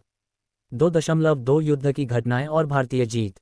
1965 में युद्ध के दौरान भारतीय सेना ने पाकिस्तान के हमलों को कड़ा प्रतिकार किया। भारतीय सेना ने पाकिस्तानी सेना को कई क्षेत्रों में हराया, खासकर कश्मीर और पंजाब में। भारत ने पाकिस्तान के कुछ हिस्सों पर नियंत्रण भी किया। हालांकि युद्ध के दौरान दोनों देशों ने युद्धविराम समझौते के तहत सीमा पर स्थितियों को स्थिर किया। युद्ध ने भारत के सामरिक महत्व और रणनीतिक ताकत को साबित किया, लेकिन इसके परिणामस्वरूप दोनों देशों में अर्थव्यवस्था पर दबाव और नए संघर्षों की शुरुआत हुई। 2.3 ताशकंद समझौता। 1966। युद्ध के बाद भारत और पाकिस्तान के बीच ताशकंद समझौता हुआ, जिसमें दोनों देशों ने संपूर्ण युद्ध को समाप्त किया और सीमा पर शांति की स्थिति बनाए रखने का संकल्प लिया। इंदिरा गांधी और पाकिस्तान के प्रधानमंत्री अयूब खान ने ताशकंद में इस समझौते पर हस्ताक्षर किए। हालांकि यह समझौता अस्थायी था और कश्मीर विवाद को पूरी तरह से हल नहीं कर पाया। 3. इंदिरा गांधी की सरकार और सामाजिक आर्थिक सुधार। 3.1 इंदिरा गांधी का नेतृत्व। इंदिरा गांधी ने 1966 में भारत के प्रधानमंत्री के रूप में पदभार संभाला। उनका कार्यकाल भारतीय राजनीति में एक नया मोड़ लेकर आया। इंदिरा गांधी ने कांग्रेस पार्टी को एकजुट रखने और राष्ट्रीय स्तर पर सरकार को स्थिर बनाए रखने के लिए कई उपाय किए। उन्होंने सामाजिक सुधारों और विकास योजनाओं में सक्रिय भूमिका निभाई, जो भारतीय समाज की स्थिति को बदलने की दिशा में थे। 3.2 बैंक राष्ट्रीयकरण। 1969 में इंदिरा गांधी ने 14 प्रमुख बैंकों का राष्ट्रीयकरण किया, जिससे बैंकिंग क्षेत्र में सरकारी नियंत्रण बढ़ा। बैंकिंग सुधार का उद्देश्य गरीबों और किसानों को अधिक ऋण प्रदान करना और विकास योजनाओं को बढ़ावा देना था। इसके द्वारा रोजगार सृजन, उद्योगों को सहायता और गरीबों के लिए वित्तीय सहारा उपलब्ध कराया गया। 3.3 गरीबी उन्मूलन और सामाजिक योजनाएं। इंदिरा गांधी ने गरीबी उन्मूलन की योजनाओं को अपनी प्राथमिकता में रखा। उन्होंने गरीबी हटाओ नारा दिया और समाजवादी नीतियों को बढ़ावा दिया। इसके साथ ही उन्होंने भ्रष्टाचार और सामाजिक असमानता को कम करने के लिए कई योजनाएं बनाई। 4. सामाजिक आंदोलन और परिवर्तन। 4.1 असहमति और नागरिक असंतोष। इंदिरा गांधी की आंतरिक नीतियों के खिलाफ असहमति और विरोध बढ़ने लगे। राजीव गांधी के नेतृत्व में 1970 के दशक में छात्रों और श्रमिकों का आंदोलन शुरू हुआ, जो सरकारी नीतियों और बेरोजगारी के खिलाफ था। आंध्र प्रदेश और गुजरात में छात्र आंदोलन, सार्वजनिक सेवाओं में भ्रष्टाचार और नकली दवाओं के व्यापार जैसे मुद्दे सामने आए। 4.2 हड़तालें और मजदूर आंदोलन। श्रमिकों और मजदूरों के आंदोलन ने उस समय के भारत में विकास की चुनौतियों को उजागर किया। श्रमिक आंदोलनों में बढ़ोतरी हुई और श्रमिकों के हक में कानून बनाने के प्रयास हुए ताकि उनकी परिस्थितियां बेहतर हो सकें। हालांकि इसके बावजूद आर्थिक असमानताएं और बेरोजगारी जैसे मुद्दे हल नहीं हो पाए। 5. भारत की विदेश नीति और अंतर्राष्ट्रीय स्थिति। 5.1 गुटनिरपेक्षता और वैश्विक स्थिति। इंदिरा गांधी की सरकार ने गुटनिरपेक्ष आंदोलन, नॉन अलाइनमेंट मूवमेंट को बढ़ावा दिया, लेकिन 1960 के दशक के अंत में अंतर्राष्ट्रीय राजनीति में भारत का दृष्टिकोण बदलने लगा। सोवियत संघ और चीन के साथ रिश्तों में तनाव और अमेरिका के साथ शीत युद्ध की स्थिति ने भारत को वैश्विक स्तर पर विभिन्न चुनौतियों का सामना करवा दिया। 5.2 भारत और चीन के रिश्ते। 1960 के दशक में भारत चीन रिश्ते में कड़ी शीतलन आई, विशेष रूप से 1962 में युद्ध के बाद। इसके बावजूद भारत ने चीन के साथ राजनयिक संबंध बनाए रखा, लेकिन दोनों देशों के बीच सुरक्षा और सीमा विवाद लगातार बने रहे। 1970 का दशक भारतीय राजनीति और समाज में कई महत्वपूर्ण बदलावों और संकटों का दशक था। इस दशक में इंदिरा गांधी की सरकार ने ऐतिहासिक निर्णय लिए, जिनमें से सबसे महत्वपूर्ण था 1975 में आपातकाल की घोषणा, जिसने देश की राजनीति को पूरी तरह से बदल दिया। इस भाग में हम आपातकाल के कारणों, प्रभावों और सामाजिक और राजनीतिक परिवर्तनों की विस्तृत चर्चा करेंगे। 1. इंदिरा गांधी का नेतृत्व और राजनीतिक परिवर्तन। 1.1 इंदिरा गांधी की आंतरिक नीतियां। इंदिरा गांधी ने 1960 के दशक के अंत में कई साहसिक कदम उठाए, जैसे बैंकों का राष्ट्रीयकरण और गरीबी उन्मूलन के लिए योजनाओं की शुरुआत। लेकिन 1970 के दशक के मध्य में उनके द्वारा लागू की गई नीतियों से देश में आंतरिक असंतोष और विरोध बढ़ने लगा। श्रमिक आंदोलन, किसान आंदोलन और राजनीतिक विरोध ने इंदिरा गांधी के नेतृत्व को चुनौती दी। उनकी सामाजिक और आर्थिक नीतियां हालांकि जनता के लिए फायदेमंद थीं, लेकिन राजनीतिक दबाव और आंतरिक विरोध ने सरकार को कई संकटों में डाल दिया। 1.2 चुनावी हार और सत्ता का संकट। 1971 के लोकसभा चुनाव में इंदिरा गांधी की बड़ी जीत हुई, लेकिन इसके बाद परिस्थितियां बदलीं। 1973 में कृषि उत्पादों की कीमतों में वृद्धि, आर्थिक मंदी और भ्रष्टाचार के आरोपों ने उनकी सरकार को कमजोर किया। नकदी संकट, महंगाई और बेरोजगारी जैसे मुद्दों ने समाज में असंतोष पैदा किया। 2. आपातकाल 1975-1977 कारण और प्रभाव। 2.1 आपातकाल की घोषणा। 25 जून 1975 को इंदिरा गांधी ने आपातकाल की घोषणा की। ये कदम उन्होंने उस समय के लोकसभा चुनावों में अपनी हार के बाद उठाया। आपातकाल का कारण ये था कि संविधान के अनुच्छेद 352 के तहत इंदिरा गांधी ने देश में सामाजिक अशांति और सुरक्षा संकट के कारण आपातकाल घोषित किया। दरअसल इंदिरा गांधी को लोकसभा चुनाव में अपने मुख्य प्रतिद्वंद्वी जयप्रकाश नारायण द्वारा चलाए गए आंदोलन के रूप में जबरदस्त विरोध का सामना करना पड़ा था। 2.2 आपातकाल का प्रभाव। आपातकाल के दौरान राजनीतिक नेताओं की गिरफ्तारी, मीडिया पर सेंसरशिप और विरोध प्रदर्शनों पर रोक लगा दी गई। संविधान में संशोधन करके सरकार ने खुद को विरोधियों से स्वतंत्र कर लिया। कांग्रेस पार्टी और इंदिरा गांधी की आलोचना करने वालों को जेल में डाल दिया गया और लोकतांत्रिक प्रक्रियाओं पर भारी आक्रमण हुआ। अलिखित मौतों, गिरफ्तारियों और राजनीतिक उत्पीड़न के कारण जनता में गहरी नाराजगी फैल गई। आपातकाल का सबसे बड़ा प्रभाव लोकतंत्र पर पड़ा, जिससे जनता की स्वतंत्रता पर गंभीर संकट उत्पन्न हुआ। 2.3 जनता के खिलाफ दमन और विरोध। आपातकाल के दौरान कांग्रेस पार्टी के नेतृत्व में लोगों का दमन किया गया। कई नेताओं और कार्यकर्ताओं को न्यायिक प्रक्रिया से बाहर गिरफ्तार किया गया। आपातकाल का विरोध जयप्रकाश नारायण और उनकी जनता पार्टी द्वारा किया गया। प्रेस की स्वतंत्रता पर कड़ा हमला हुआ और समाचार पत्रों में सरकारी सेंसरशिप लागू की गई। इस दौरान जनसंख्या नियंत्रण के नाम पर बड़ी संख्या में बिना इच्छाशक्ति के नसबंदी अभियान चलाया गया, जिससे आम जनता में गहरी नाराजगी और विरोध था। 3. आपातकाल के बाद के प्रभाव और जन आंदोलन। 3.1 1977 का चुनाव और इंदिरा गांधी की हार। 1977 में आपातकाल के बाद हुए आम चुनाव में इंदिरा गांधी को बड़ी हार का सामना करना पड़ा। जनता पार्टी के नेतृत्व में एक बड़ा विपक्षी गठबंधन उभरा, जिसमें जयप्रकाश नारायण की अगुवाई में लोगों ने इंदिरा गांधी की नीतियों के खिलाफ आवाज उठाई। जनता पार्टी की जीत ने यह साबित किया कि भारत में लोकतंत्र और स्वतंत्रता के लिए जनता का दबाव अब पहले से कहीं ज्यादा बढ़ चुका था। इंदिरा गांधी की सरकार के खिलाफ उभरा ये जन आंदोलन लोकतंत्र की जीत के रूप में देखा गया। 3.2 इंदिरा गांधी की पुनः सत्ता में वापसी। 1977 में इंदिरा गांधी की हार के बावजूद 1980 के चुनावों में उन्हें फिर से सत्ता प्राप्त हुई, क्योंकि जनता ने महसूस किया कि इंदिरा गांधी की नेतृत्व क्षमता में कोई समानता नहीं थी।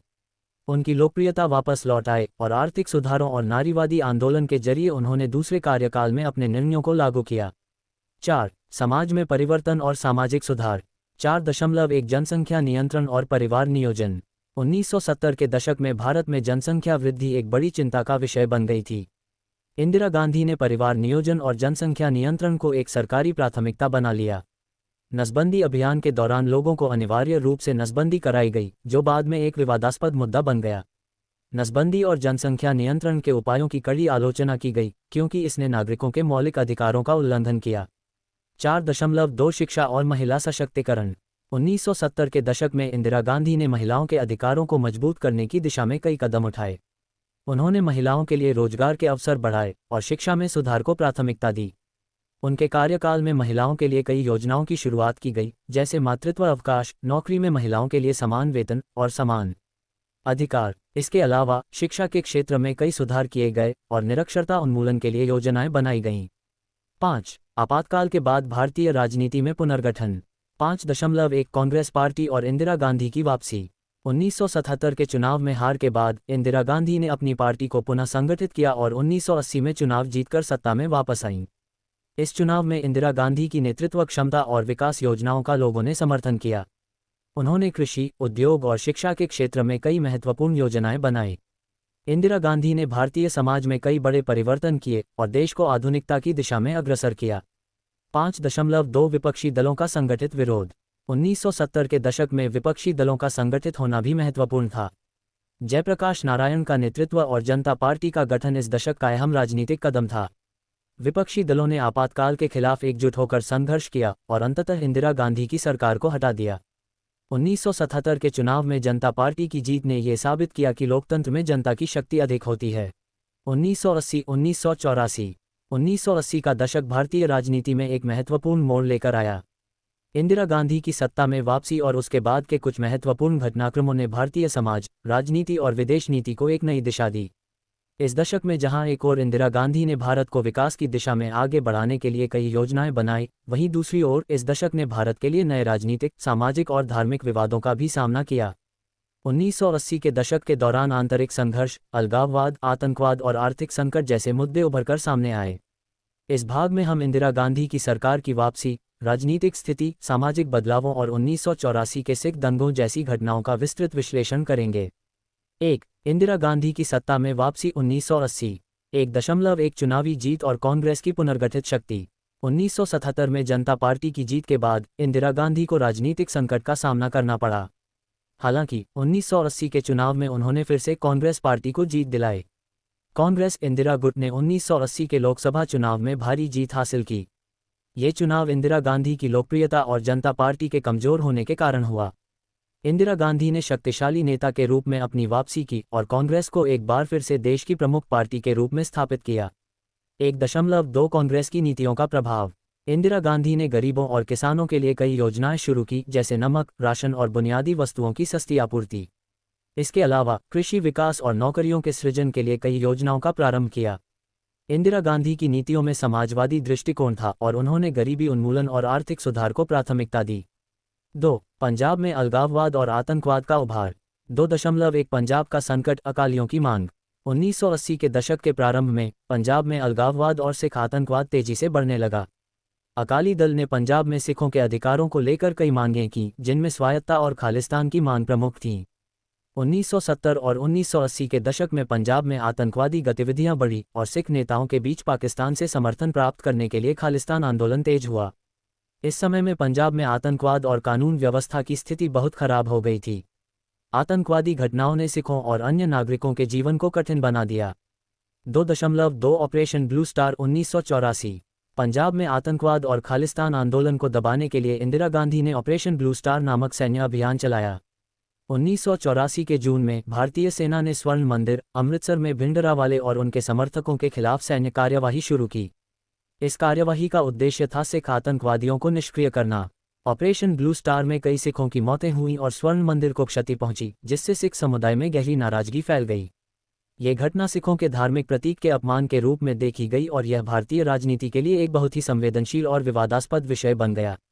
3. आर्थिक स्थिति और सुधार। 3.1 आर्थिक विकास के प्रयास। इंदिरा गांधी ने भारत के औद्योगिक विकास और आधुनिक IZATION की दिशा में कई कदम उठाए। उन्होंने कृषि, उद्योग और शिक्षा के क्षेत्र में कई योजनाओं की शुरुआत की, जिनसे देश में आत्मनिर्भरता और विकास की ओर बढ़ने की कोशिश की।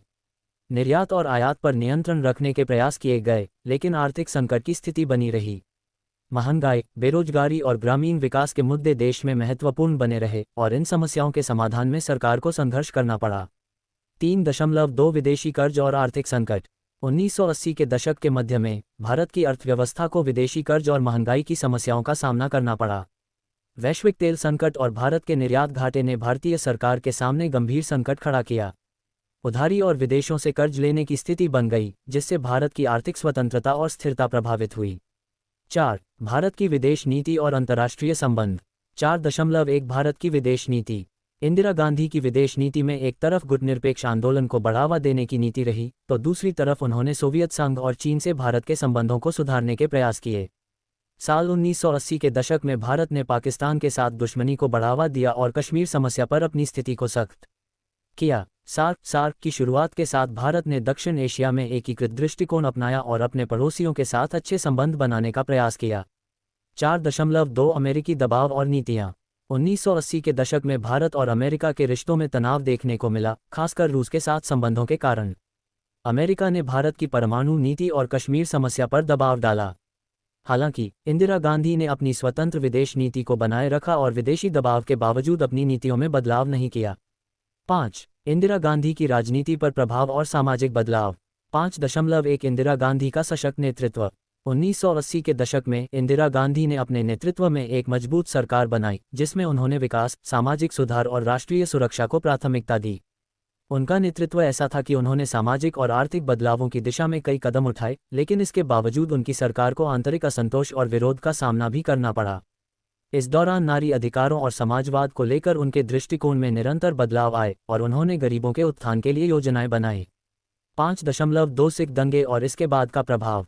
ऑपरेशन ब्लू स्टार के बाद 1984 में इंदिरा गांधी की हत्या के परिणामस्वरूप सिख समुदाय के खिलाफ हिंसा और दंगे भड़क उठे। ये घटना राजनीतिक और सामाजिक दृष्टिकोण से एक महत्वपूर्ण मोड़ थी, जिसने भारतीय राजनीति और समाज को गहरे रूप से प्रभावित किया। सिखों के खिलाफ हिंसा को लेकर कांग्रेस पार्टी और इंदिरा गांधी के आलोचकों के बीच विवाद उठे। 1984 में इंदिरा गांधी की हत्या के बाद भारतीय राजनीति में एक नए युग की शुरुआत हुई। उनकी हत्या के बाद राजीव गांधी ने प्रधानमंत्री के रूप में सत्ता संभाली। इस दशक में भारतीय राजनीति में नई चुनौतियां, आर्थिक सुधार और सामाजिक बदलाव की प्रक्रिया को देखा गया।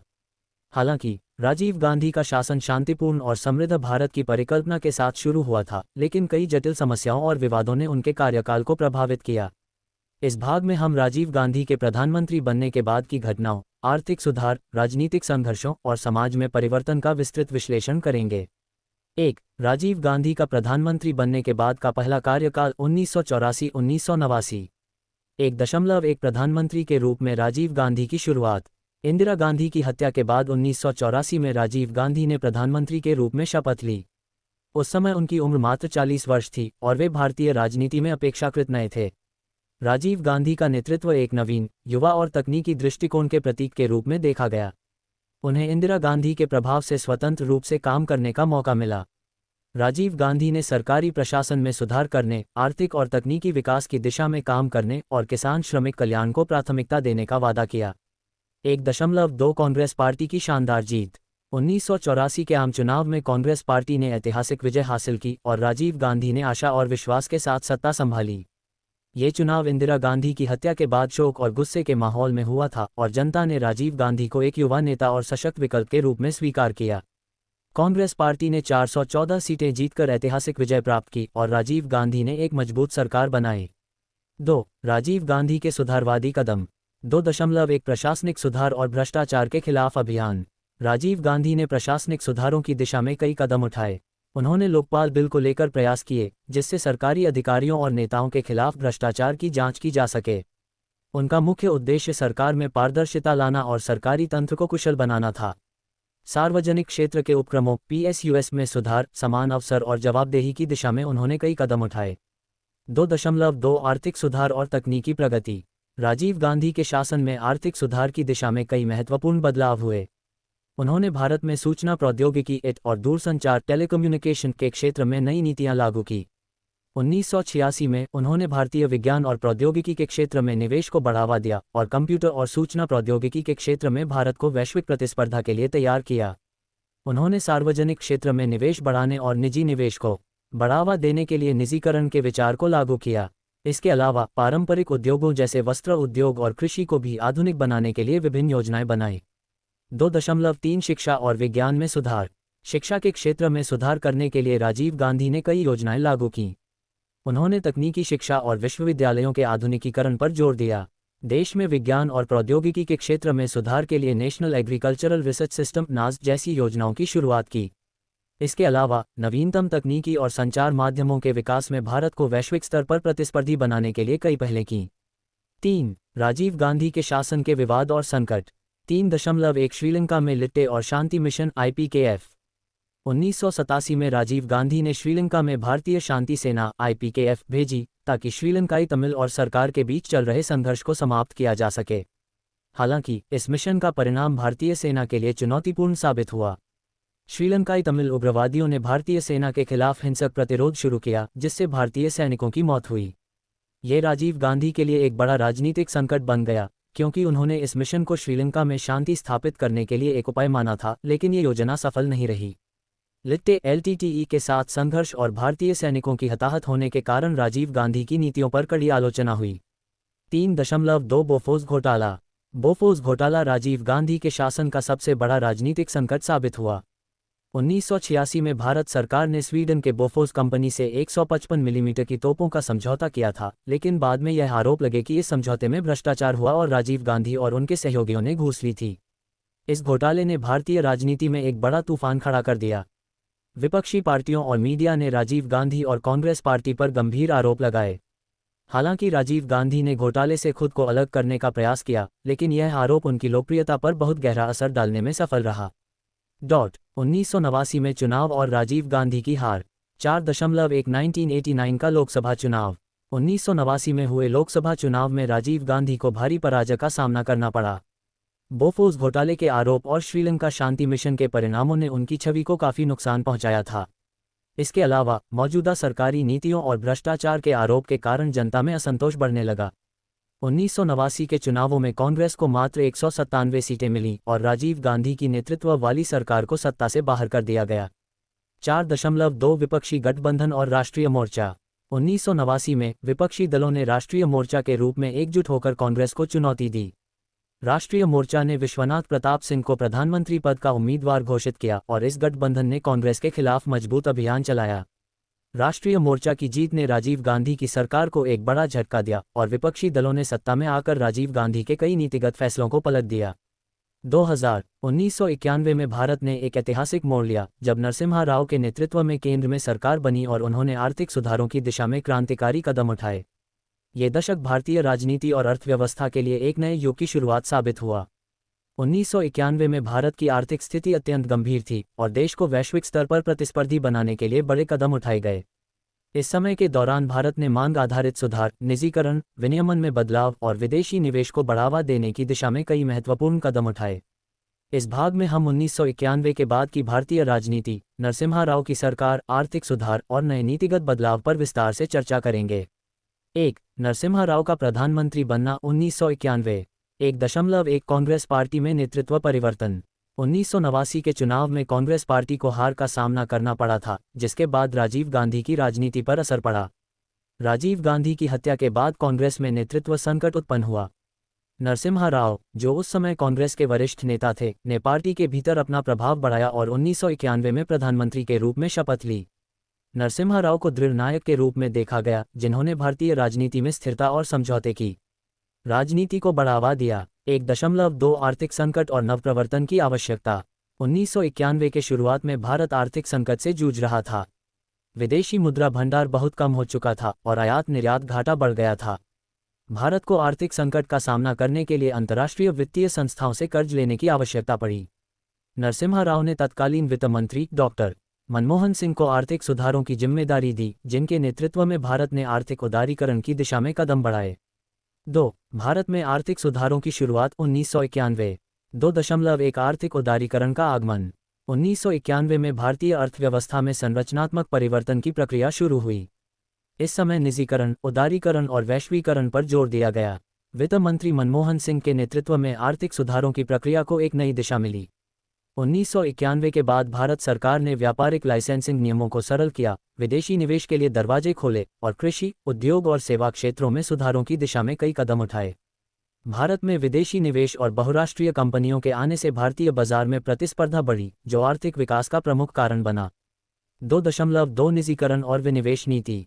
1991 में निजीकरण और विनिवेश की नीति लागू की गई, जिसके तहत सरकार ने सरकारी उपक्रमों का निजीकरण करना शुरू किया। लाइसेंस राज समाप्त कर दिया गया, जिससे व्यापार और उद्योगों में नए अवसर पैदा हुए। विदेशी कंपनियों के लिए भारत के बाजार में प्रवेश की शर्तें आसान की गईं और भारत को वैश्विक व्यापार नेटवर्क में एकीकृत करने की दिशा में काम किया गया। 2.3 मुद्रा नीति और वित्तीय सुधार। मनमोहन सिंह ने भारतीय रिजर्व बैंक की भूमिका को पुनः परिभाषित किया और मुद्रा नीति में सुधार किए। उन्होंने भारतीय रुपया को मूल्य निर्धारण में प्रतिस्पर्धी बनाने के लिए कदम उठाए और उदारीकरण से भारतीय बैंकिंग क्षेत्र को एक नई दिशा दी। ब्याज दरों को नियंत्रित करने, मुद्रास्फीति पर काबू पाने और मुद्रा आपूर्ति में सुधार करने के लिए कई नीतियां लागू की गईं। 3. नरसिम्हा राव की विदेश नीति और अंतर्राष्ट्रीय संबंध। 3.1 भारत की विदेश नीति में बदलाव। नरसिम्हा राव के नेतृत्व में भारत ने अपनी विदेश नीति में बदलाव की दिशा में कदम बढ़ाए। पाकिस्तान और चीन के साथ संबंधों में सामरिक संतुलन बनाए रखने की कोशिश की गई, लेकिन सैन्य संघर्ष के साथ साथ आतंकवाद और सामरिक समस्याओं के कारण सीमित सफलता मिली। अमेरिका और रूस के साथ भारत के संबंधों में बदलाव आया। पूर्वी एशिया और यूरोपीय संघ के साथ भारत के व्यापारिक और सामरिक रिश्ते मजबूत हुए। 3.2 भारत और अमेरिका के रिश्ते। 1990 के दशक में भारत अमेरिका संबंध में सुधार हुआ। अमेरिका ने भारत की आर्थिक उदारीकरण नीतियों को समर्थन दिया और दोनों देशों के बीच व्यापार और निवेश बढ़ने लगे। हालांकि 1998 में पोखरण परमाणु परीक्षण के बाद अमेरिका और भारत के बीच संबंधों में कुछ तनाव आया, लेकिन ये रक्षात्मक और व्यापारिक दृष्टिकोण में नए समझौते का आधार बना। राजनीति में चंद्रशेखर और विपक्षी दलों का संघर्ष।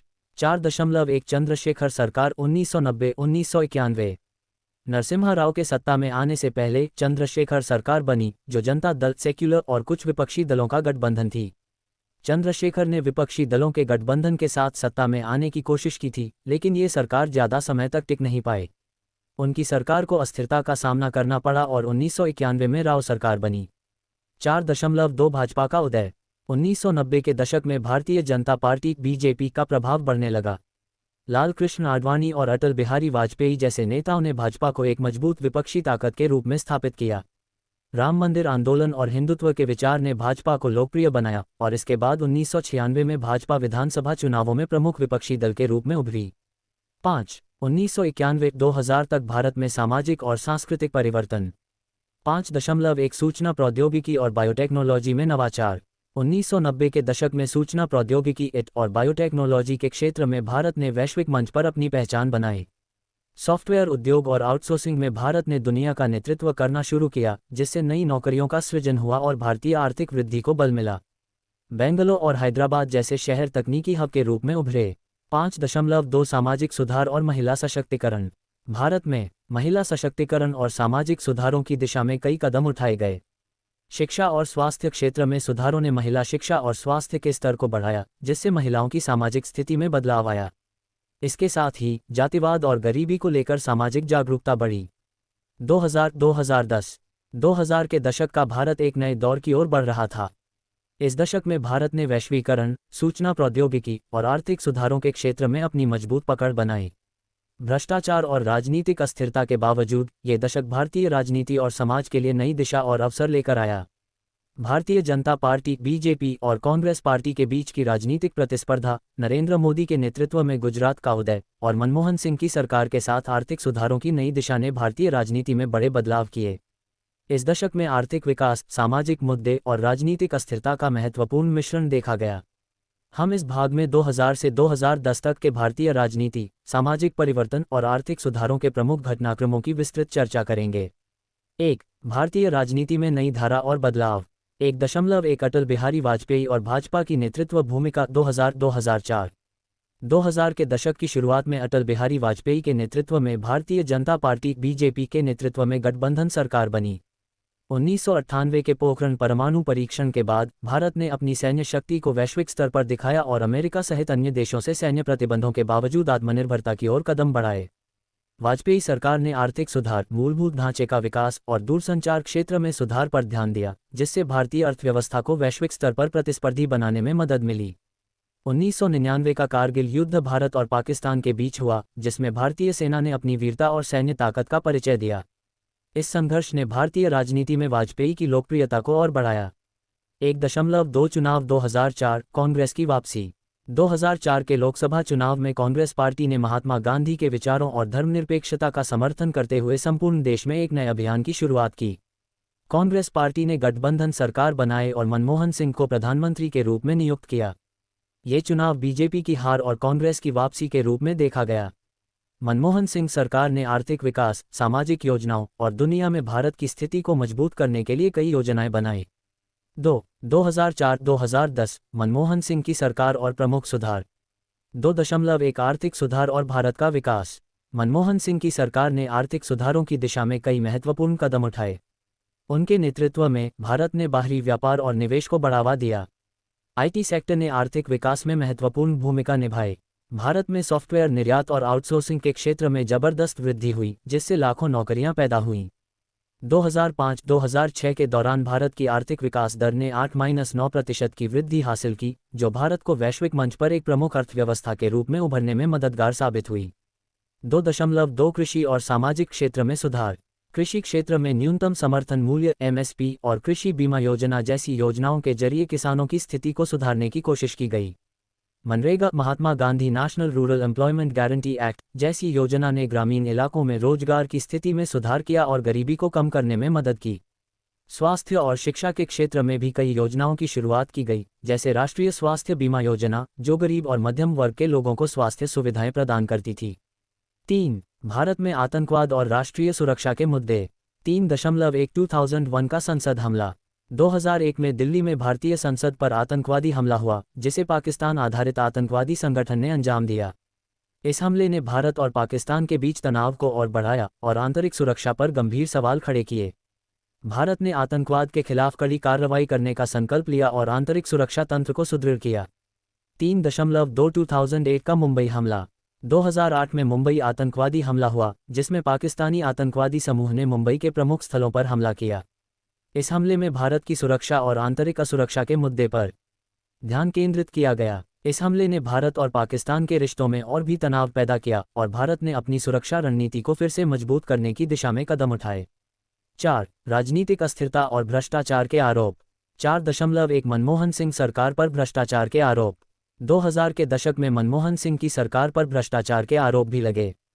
कोल घोटाला 2008, 2G स्पेक्ट्रम घोटाला 2009 और कॉमनवेल्थ खेलों के घोटाले ने भारतीय राजनीति को प्रभावित किया। इन घोटालों ने कांग्रेस पार्टी की छवि को नुकसान पहुंचाया और विपक्षी दलों द्वारा कांग्रेस सरकार के खिलाफ तीव्र आक्रोश फैलाया। हालांकि कांग्रेस ने इस आरोप का मुकाबला करने के लिए कई कदम उठाए, लेकिन भ्रष्टाचार की छाया भारतीय राजनीति पर बनी रही। 4.2 भारत में चुनावी राजनीति का नया मोड़। 2000 के दशक में भारतीय राजनीति ने मुलायम सिंह यादव, मायावती और जयललिता जैसे क्षेत्रीय नेताओं के उदय के कारण नया मोड़ लिया। इन नेताओं ने राजनीतिक परिदृश्य में नए दलों और गठबंधनों को जन्म दिया, जो कि राष्ट्रीय राजनीति पर असर डालने लगे। समाजवादी पार्टी, बहुजन समाज पार्टी और एआईएडीएमके जैसी पार्टियां राष्ट्रीय राजनीति के स्तर पर अहम भूमिका निभाने लगीं। 5. विदेश नीति और भारत की वैश्विक स्थिति। 5.1 2005 में भारत यूएस परमाणु समझौता। भारत ने अमेरिका के साथ एक महत्वपूर्ण परमाणु समझौता किया, जो भारत को अमेरिका से परमाणु ईंधन और प्रौद्योगिकी प्राप्त करने की अनुमति देता था। ये समझौता भारत को वैश्विक स्तर पर ऊर्जा सुरक्षा और आधुनिक परमाणु तकनीकी में भागीदार बनाने में मददगार साबित हुआ। 5.2 भारत और एशियाई देशों के रिश्ते। भारत ने दक्षिण एशिया और पूर्वी एशिया के देशों के साथ अपने रिश्तों को मजबूत किया। भारत चीन के संबंधों में व्यापार और सामरिक सहयोग बढ़ा, जबकि भारत पाकिस्तान के रिश्तों में समय समय पर तनाव देखा गया। 2009 में भारत के ब्रिक्स समूह में शामिल होने से यह प्रमाणित हुआ कि भारत ने वैश्विक राजनीति में अपनी उपस्थिति और प्रभाव बढ़ा लिया। 2010, 2020, 2010 के बाद का दशक भारतीय राजनीति और समाज के लिए बहुत ही महत्वपूर्ण था। इस समय भारत ने अपनी आर्थिक नीति में कई अहम सुधार किए और प्रधानमंत्री नरेंद्र मोदी के नेतृत्व में भारतीय राजनीति में कई महत्वपूर्ण बदलाव हुए। ये दशक आंतरिक और वैश्विक मुद्दों के साथ साथ प्रौद्योगिकी, रोजगार, शिक्षा और समाज के लिए नीतिगत निर्णयों का समय रहा। इस दशक में नरेंद्र मोदी की सरकार मुद्रास्फीति और बेरोजगारी जैसे महत्वपूर्ण मुद्दे और भारत की वैश्विक स्थिति में बदलाव प्रमुख घटनाएं रही। इस भाग में हम 2010 से 2020 तक के प्रमुख राजनीतिक, सामाजिक और आर्थिक घटनाक्रमों पर विस्तार से चर्चा करेंगे। 1. नरेंद्र मोदी की नेतृत्व में बीजेपी का उदय और 2014 चुनाव की जीत। 1.1 मोदी का उभार। 2010 के दशक की शुरुआत में नरेंद्र मोदी ने गुजरात के मुख्यमंत्री के रूप में अपनी मजबूत छवि बनाई थी। उन्होंने गुजरात में विकास और सुशासन के मॉडल को प्रस्तुत किया, जो पूरे देश में चर्चा का विषय बन गया। 2014 में लोकसभा चुनाव में नरेंद्र मोदी की भारतीय जनता पार्टी (बीजेपी) ने कांग्रेस पार्टी को हराया और एक कड़े बहुमत के साथ केंद्र में सरकार बनाई। नरेंद्र मोदी का नेतृत्व भारतीय राजनीति में एक नए बदलाव का प्रतीक बनकर उभरा, जिसमें उन्होंने विकास, राष्ट्रवाद और भ्रष्टाचार के खिलाफ संघर्ष के मुद्दे को प्रमुख रूप से उठाया। 1.2 प्रधानमंत्री बनने के बाद मोदी सरकार की प्राथमिकताएं। नरेंद्र मोदी के प्रधानमंत्री बनने के बाद उन्होंने विकास, राष्ट्रीय सुरक्षा और गरीबी उन्मूलन को प्राथमिकता दी। उन्होंने आधुनिक इंफ्रास्ट्रक्चर, मेक इन इंडिया, स्वच्छ भारत अभियान और डिजिटल इंडिया जैसे कार्यक्रमों की शुरुआत की। प्रधानमंत्री जन धन योजना, प्रधानमंत्री आवास योजना और उज्ज्वला योजना जैसी योजनाओं ने गरीबों और मध्यम वर्ग के लिए विभिन्न आर्थिक और सामाजिक सुधार किए। 2014 के बाद भारतीय राजनीति में बदलाव और विपक्ष का प्रभाव। 2.1 मोदी सरकार के खिलाफ विपक्षी दलों का संघर्ष। 2014 से लेकर 2019 तक मोदी सरकार के खिलाफ विपक्षी दलों ने भ्रष्टाचार, बेरोजगारी और किसानों के मुद्दे को लेकर कई आंदोलन किए। विशेष रूप से कांग्रेस पार्टी और सामाजिक न्याय के पक्ष में काम करने वाली दलों ने मोदी सरकार की नीतियों की आलोचना की। राहुल गांधी ने नोटबंदी, जीएसटी और किसान आंदोलन जैसे मुद्दों पर मोदी सरकार को घेरा। 2.2 2019 का लोकसभा चुनाव, नरेंद्र मोदी की पुनः जीत। 2019 में नरेंद्र मोदी की अगुवाई में बीजेपी ने दूसरी बार पूर्ण बहुमत के साथ केंद्र में सरकार बनाई। इस चुनाव में बीजेपी को 282 सीटें मिलीं और उनके साथ गठबंधन दलों को मिलाकर सरकार बनाने का मौका मिला। 2019 के चुनाव परिणाम ने ये स्पष्ट कर दिया कि नरेंद्र मोदी की आधुनिक और राष्ट्रवादी छवि ने देश में एक नई लोकप्रियता हासिल की। इस बार बीजेपी ने धारा 370, राम मंदिर मुद्दा और राष्ट्रीय सुरक्षा जैसे मुद्दों को प्रमुखता से उठाया। 3. आर्थिक सुधार और बदलाव, मोदी सरकार की नीतियां।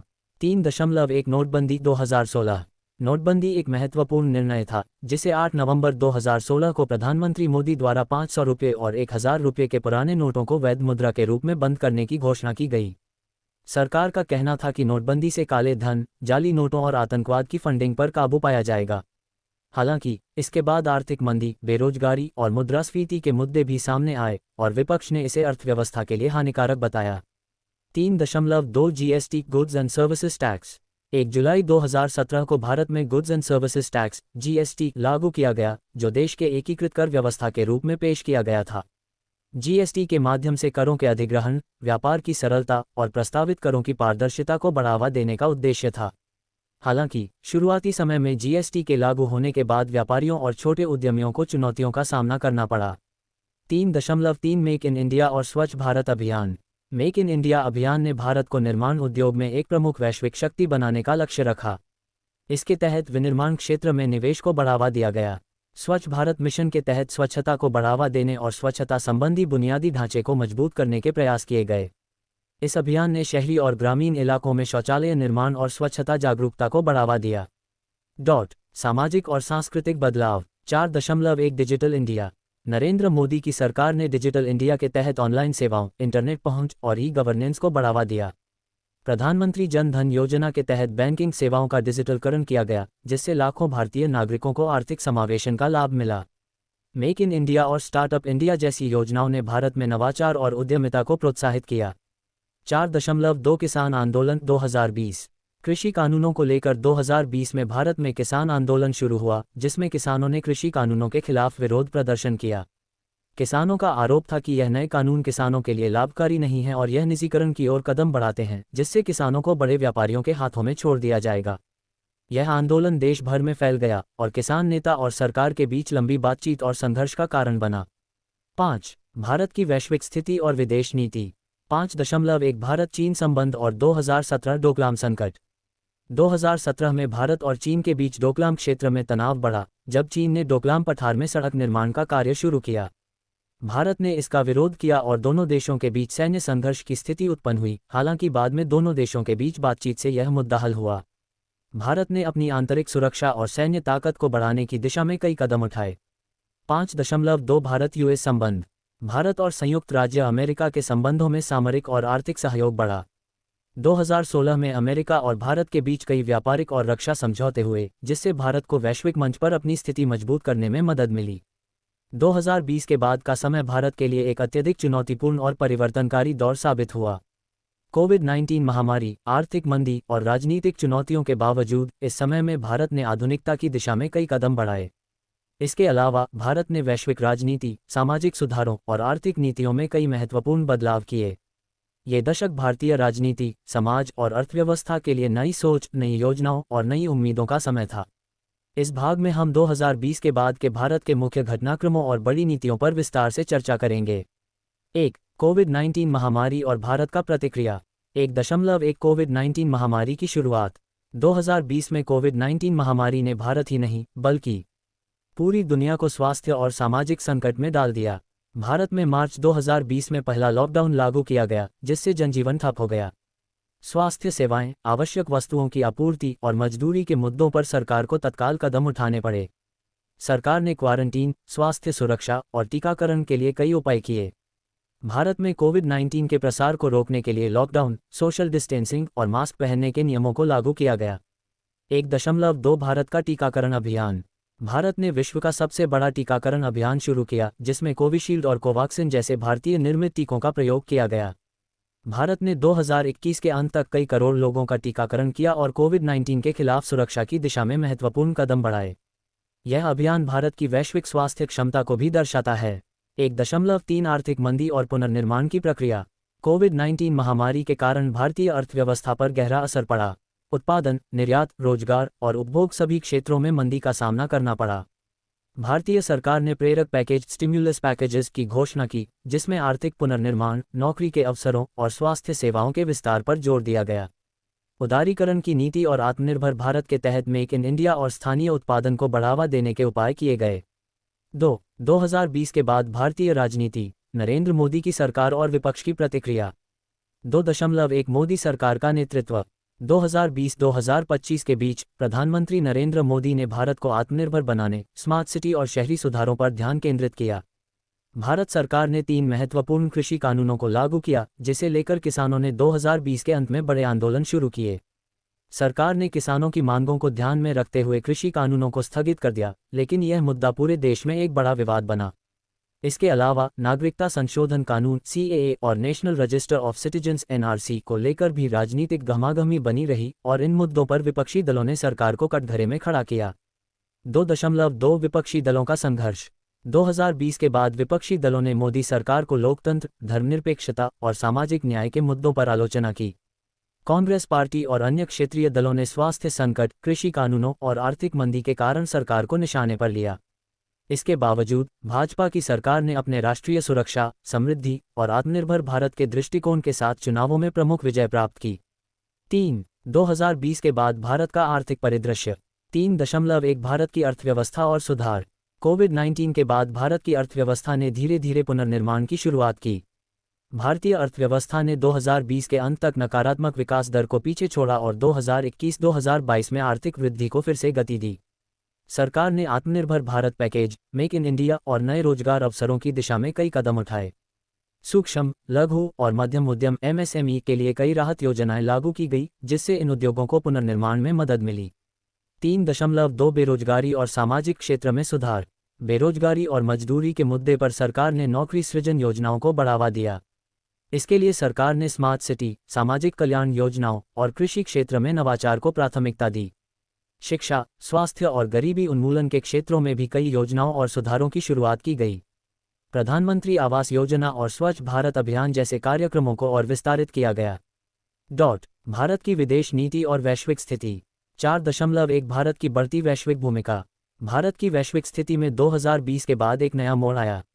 भारत ने संयुक्त राष्ट्र और विश्व व्यापार संगठन WTO में अपनी स्थिति को मजबूत किया और वैश्विक संकटों जैसे कि कोविड-19 में नेतृत्व की भूमिका निभाई। भारत ने चीन के साथ सीमा विवाद और पाकिस्तान के साथ संबंधों में अपनी कड़ी स्थिति बरकरार रखी। भारत ने दुनिया के सबसे बड़े कोविड-19 टीकाकरण अभियान में अपनी भूमिका निभाई और कई देशों को टीके निर्यात किए, जिससे भारत की वैश्विक स्वास्थ्य नेतृत्व की स्थिति मजबूत हुई। 4.2 भारत चीन तनाव और डोकलाम लद्दाख।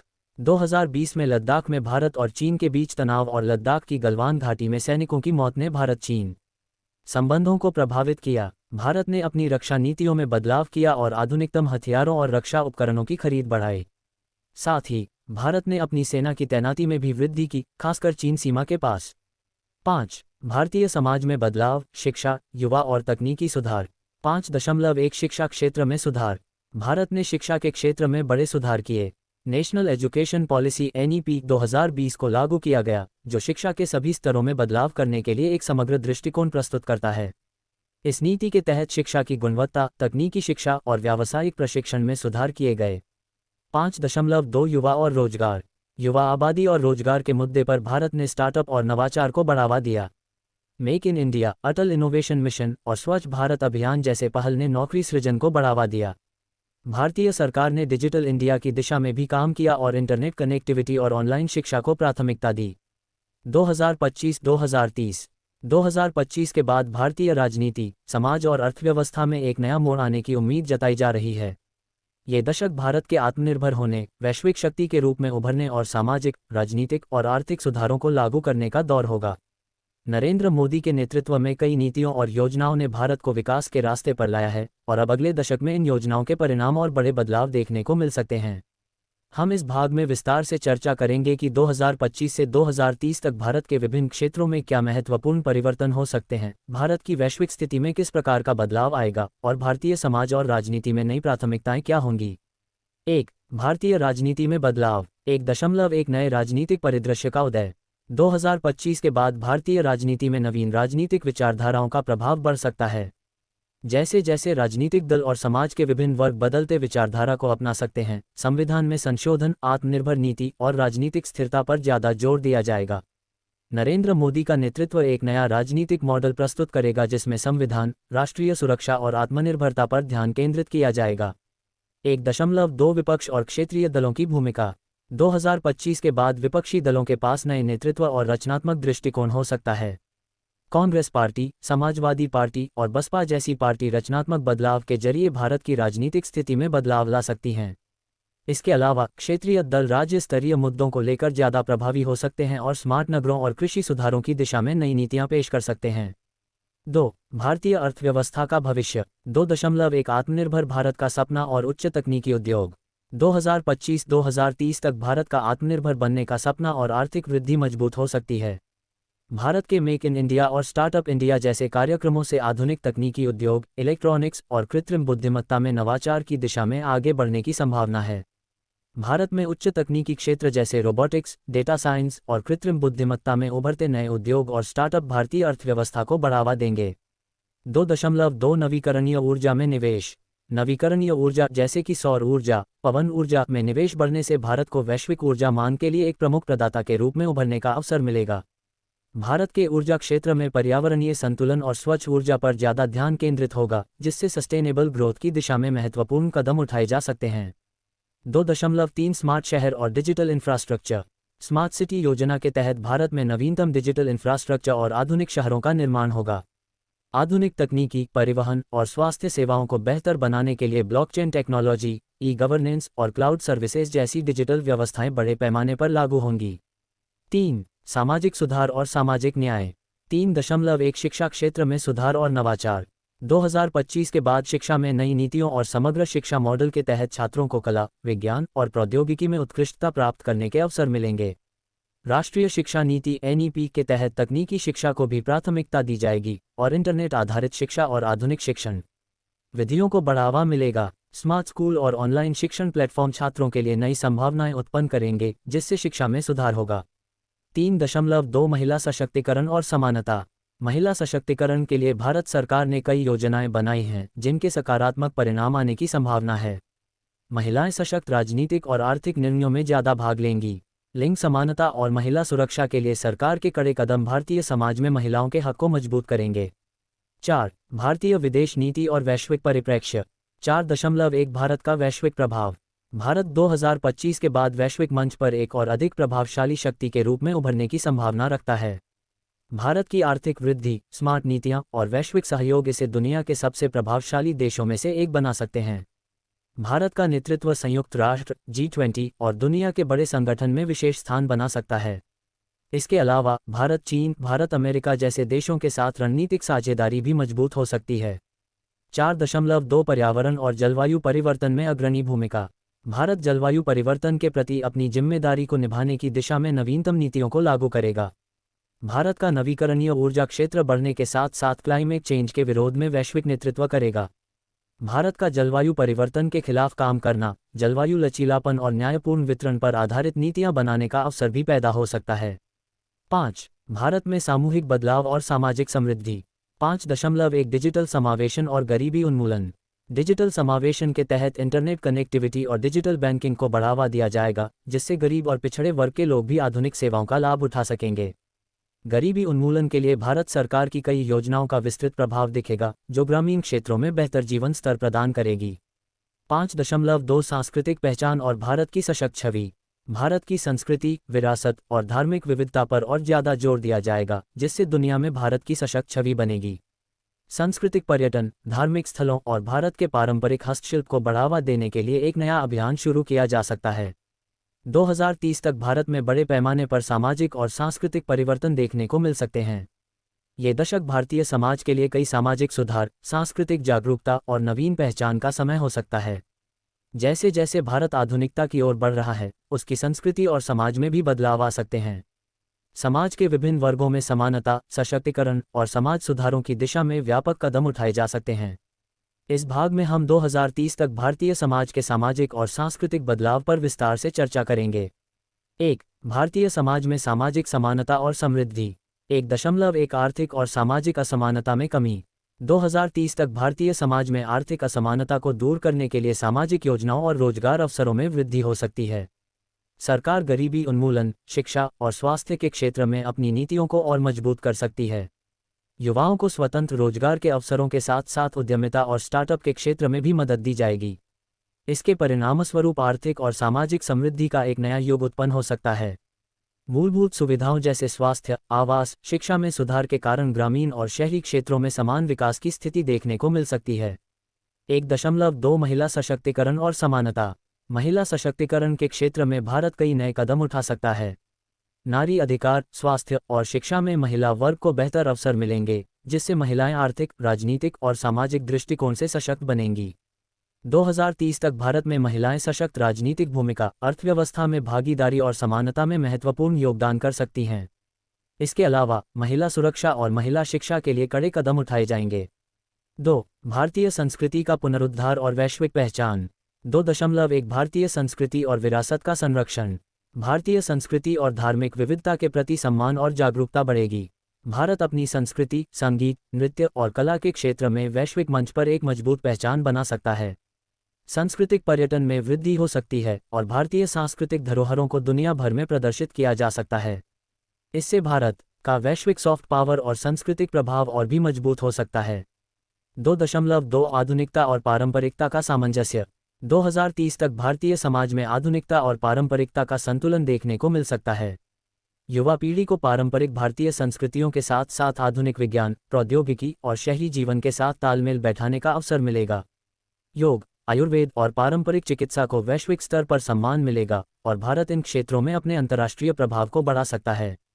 इससे भारत अपनी संस्कृतियों और प्राचीन ज्ञान को पुनः दुनिया के सामने लाने में सफल हो सकता है। 3. शिक्षा और युवाओं का भविष्य। 3.1 शिक्षा के क्षेत्र में नवाचार और सुधार। 2030 तक भारत में शिक्षा का स्वरूप पूरी तरह से बदल सकता है। नई शिक्षा नीति NEP के तहत शिक्षा प्रणाली में सुधार किए जा सकते हैं। इस नीति के तहत रचनात्मकता, तकनीकी शिक्षा और नवाचार को बढ़ावा दिया जाएगा। ऑनलाइन शिक्षा और डिजिटल लर्निंग प्लेटफॉर्म में वृद्धि होगी, जिससे देश भर में शिक्षा तक पहुंच और गुणवत्ता में सुधार संभव हो सकता है। मूलभूत शिक्षा के साथ साथ व्यावसायिक प्रशिक्षण और तकनीकी शिक्षा को भी प्राथमिकता दी जाएगी, ताकि युवाओं को आधुनिक उद्योगों में स्वयं को स्थापित करने के अवसर मिल सकें। 3.2 युवाओं के लिए रोजगार और कौशल विकास। 2030 तक युवाओं के लिए रोजगार के अवसर बढ़ने की संभावना है। सरकार द्वारा शुरू किए गए उद्यमिता और स्टार्टअप कार्यक्रमों से नई कंपनियां और रोजगार सृजन हो सकता है। युवाओं को प्रौद्योगिकी, डेटा विज्ञान और आर्टिफिशियल इंटेलिजेंस जैसे क्षेत्रों में कौशल विकास के अवसर मिलेंगे। इससे वे न केवल आधुनिक अर्थव्यवस्था में भाग ले सकेंगे, बल्कि वैश्विक कार्यबल में भी अपनी पहचान बना सकेंगे। 4. भारत में स्वास्थ्य और जीवन गुणवत्ता में सुधार। 4.1 स्वास्थ्य सेवाओं का सुधार और समावेशन। 2030 तक भारत में स्वास्थ्य सेवाओं का सुधार और समान पहुंच देखने को मिल सकती है। स्वास्थ्य अधिकार, स्वास्थ्य इंश्योरेंस और डिजिटल स्वास्थ्य प्लेटफॉर्म के जरिए लोग बेहतर इलाज और स्वास्थ्य सेवाओं का लाभ उठा सकेंगे। प्राथमिक स्वास्थ्य केंद्रों और आधुनिक अस्पतालों में सुधार किया जाएगा, ताकि ग्रामीण क्षेत्रों में भी स्वास्थ्य सेवाएं लोगों तक आसानी से पहुंच सकें। 4.2 मानसिक स्वास्थ्य पर ध्यान। भारत में मानसिक स्वास्थ्य को लेकर जागरूकता बढ़ने की संभावना है। मानसिक स्वास्थ्य सेवाएं और चिकित्सा सहायता अधिक सुलभ होगी, जिससे समाज में मानसिक स्वास्थ्य के मुद्दे को सही तरीके से समझा और हल किया जा सकेगा। 5. पर्यावरण और सतत विकास। 5.1 नवीकरणीय ऊर्जा में वृद्धि। भारत में नवीकरणीय ऊर्जा के क्षेत्र में बड़े पैमाने पर निवेश किया जाएगा, जिससे पर्यावरणीय संतुलन और प्राकृतिक संसाधनों का संरक्षण हो सकेगा। 2030 तक भारत अपनी ऊर्जा जरूरतों का एक बड़ा हिस्सा सौर, पवन और जल ऊर्जा से प्राप्त करने में सक्षम हो सकता है। इससे विकासशील देशों के लिए भारत एक मॉडल बन सकता है कि कैसे आर्थिक वृद्धि और पर्यावरणीय संरक्षण को एक साथ साधा जा सकता है। 5.2 जलवायु परिवर्तन और जल संरक्षण। जलवायु परिवर्तन के प्रभावों को कम करने के लिए भारत संवेदनशीलता और जल संरक्षण की दिशा में बड़े कदम उठा सकता है। जलवायु संकट को लेकर सजग नीतियां और पर्यावरणीय कदम उठाए जाएंगे। 2030 तक भारत अपने जलवायु परिवर्तन लक्ष्यों को प्राप्त करने के लिए संयुक्त राष्ट्र और अन्य वैश्विक संगठनों के साथ मिलकर कार्य करेगा।